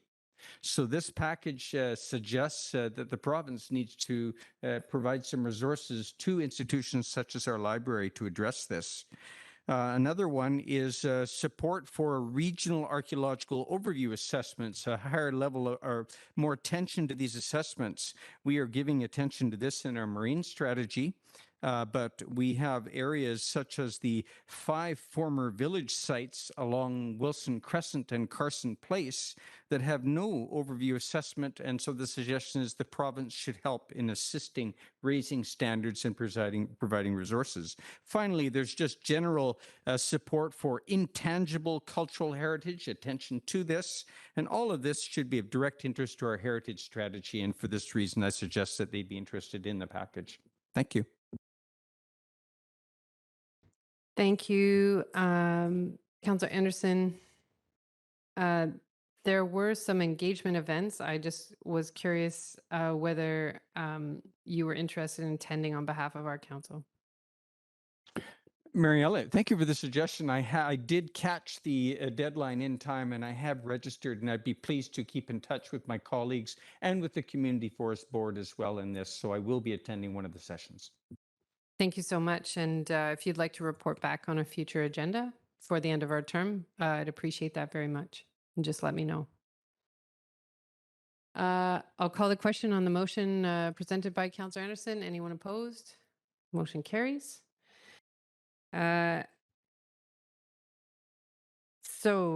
Response from our CAO to Hilltop Hockey ice allocation, that staff with the Inclusion, Diversity, Equity, and Accessibility Committee and input from ice user groups review and update the ice allocation policy.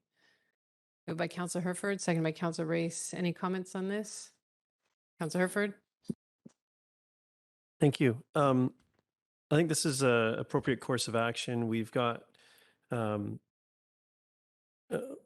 just extensive demands on our facility, our recreation facilities in general, and this is a symptom of that. So I hope that through some refinement of the policy, we can better meet the needs of the user groups.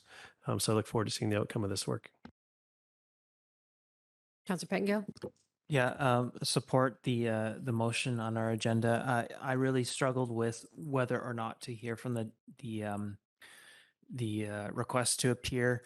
And I think we are taking the proper course of action. I understand that staff are still working on alternate resolutions, and I don't think there's many groups competing and desiring of the same space, and I didn't feel that it was fair to hear one group and not all the groups. And I understand staff is doing that work and trying to find the solutions, and so I think allowing staff to continue that work is what we should continue to do. And I think there's legitimate requests and concerns and things that hopefully we can all address and also understand that there's a lot of people all wanting that ice, and we need to figure out a way to share it with each other. And it's not an easy task. Thank you. I will call the question. Any opposed? Motion carries. The next is a letter from Sarah Tippler around the Accessibility BC Act requirements. The motion is to refer to staff for response, but I think council would also like an update. So I'm just going to look to our staff about when that can happen, because this is a requirement to strike a new committee in line with the Accessibility Act. And so council would just be curious about when this could come back for our update purposes. Thank you, through the mayor. According to the legislation, there is a one-year grace period to meet this legislative requirement. That said, that's not our goal. Staff are hoping to do it much more quickly, and work has commenced with our staff to put this together. In terms of a timeline, I would need to speak to staff and look at the work plan to be able to give a more definitive answer, but rest assured that we are prioritizing this work, and we'll bring that timeline back to council very quickly. Thank you very much. So that, why don't we change the motion then, that correspondence from Sarah Tippler will be referred to staff for response, and that staff bring back discussion on the Accessibility Committee at a future committee of the whole. I'll move that, seconded by Councillor Herford. Any opposed? Motion carries. Thank you.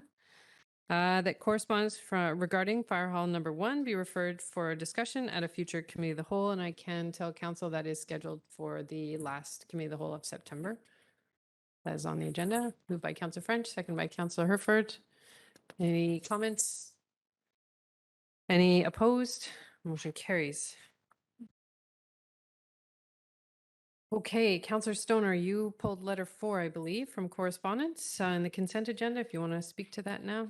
Yeah, thank you. This letter was just one requesting some signage at our skate park to improve safety and understand the rules of the skate park.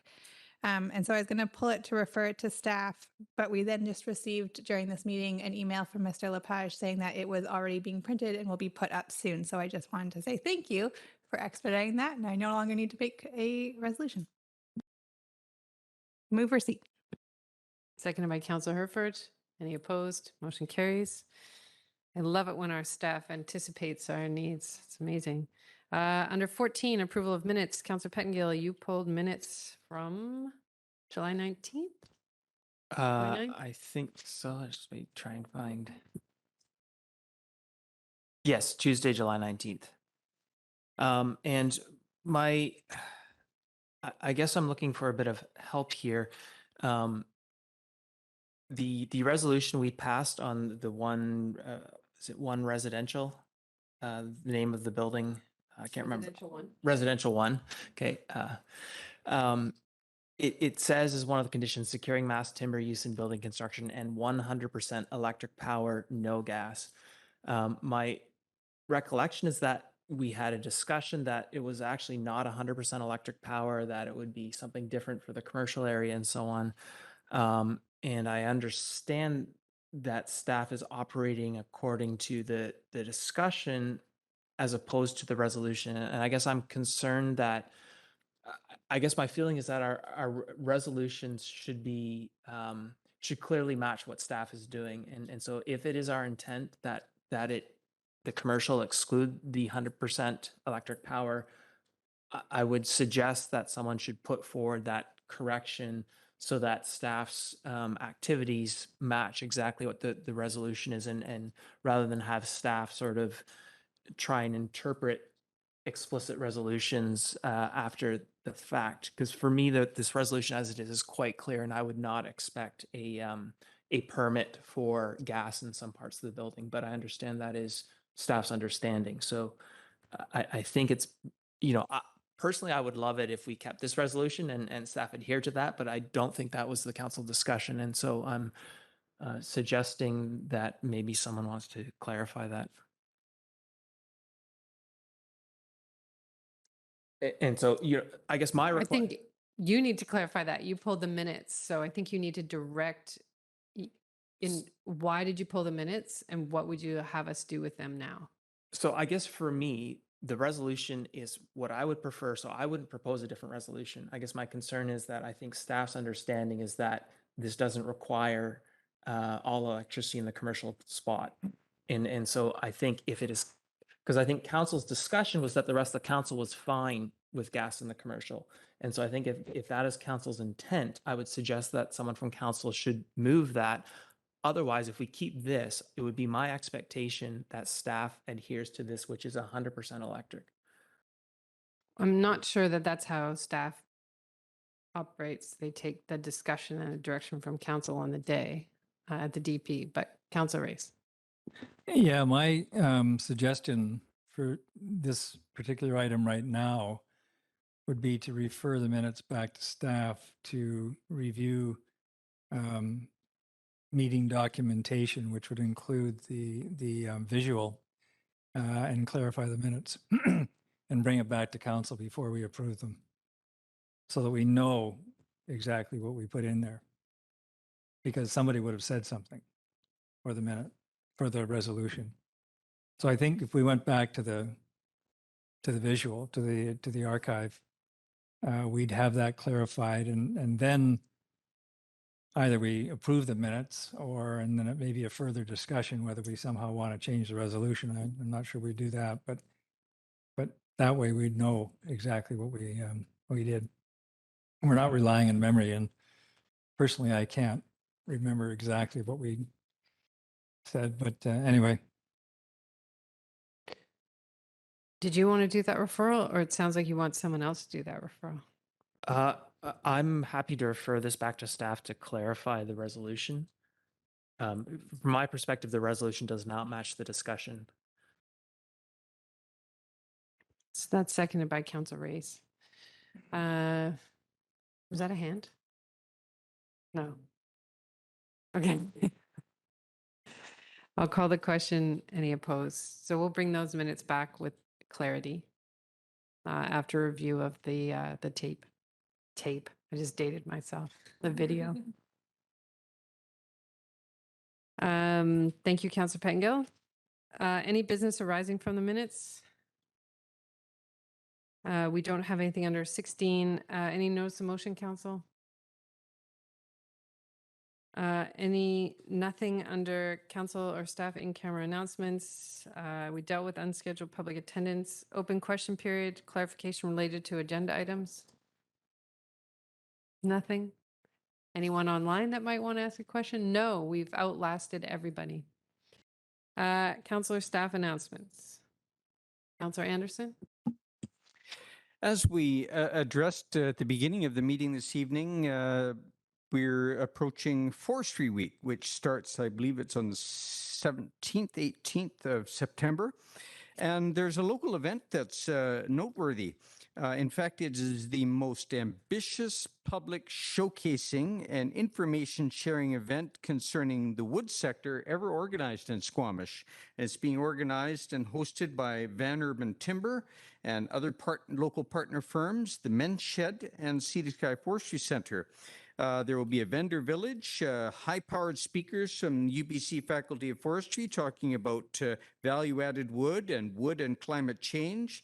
There'll be a pop-up museum and Manger projects, wood projects that will be donated to local social nonprofits and charities, all taking place on the weekend of 17th and 18th of September at Van Urban's premises on Resolution Way. Open to all.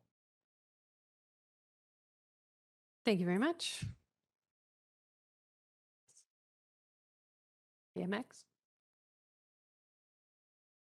Thank you for the reminder, Mary Elliott.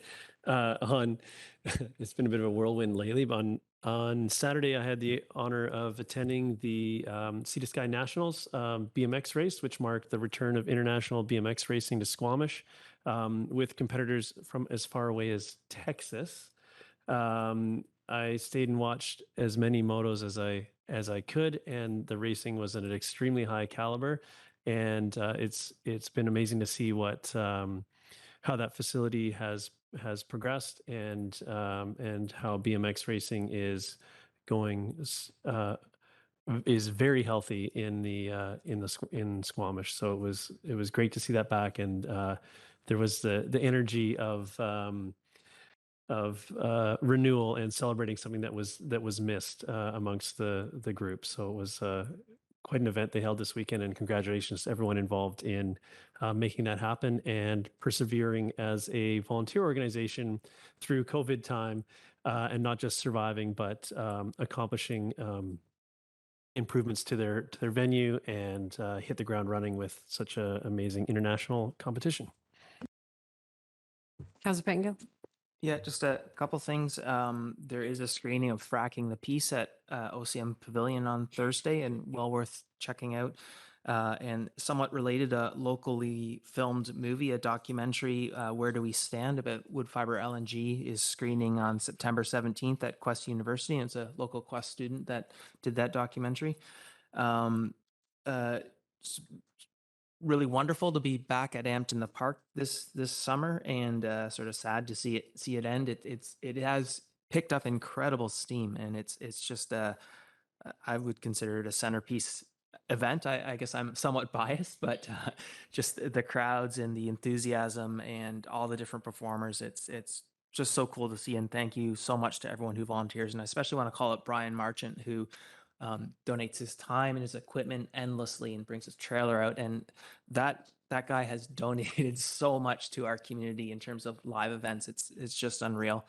And then finally, I want to had an opportunity to participate in some of our Squamish bike valets in town, and those were just fantastic. Some were busier than others, and it really seems to depend where you locate them. And even I think during Beer Fest, there's some confusion about where, was there 2 bike valets and so on. And so it just, I guess, highlights the importance of figuring out the locations of those. But they were so well received, and such a great group of volunteers making that work. And yeah, just so fantastic to see how many people are out on their bikes, seeing all of our events. And just one more plug for our Squamish. I got to do some of the events, neighborhood walks and discussions, and we have Cameron here, but I'm so excited about what our Squamish is doing and what it's adding to our downtown especially. So thank you. Thank you. Councilor Herford. Thank you. Saturday was a bit of a whirlwind. I forgot about to mention the Locals Fest happened on Saturday as well, and I was able to attend that, and very familiar energy to the Ampton the Park series on throughout the summer, but it was a fitting end, and I have to say it did feel a little bit like the end of summer, but it was great to see so many people out, and very well organized event, and everything was running smooth, and the music was amazing. So it was great to share that energy with everybody out on Saturday night, and good job to the organizers. All right. Not seeing any other hands. Motion to terminate. Moved by Councilor Stoner, seconded by Councilor Herford. Any opposed? Motion carries. Thanks, everyone. Thanks to our staff who supported us tonight, and to the community members who participated in our public hearings. Appreciate it very much.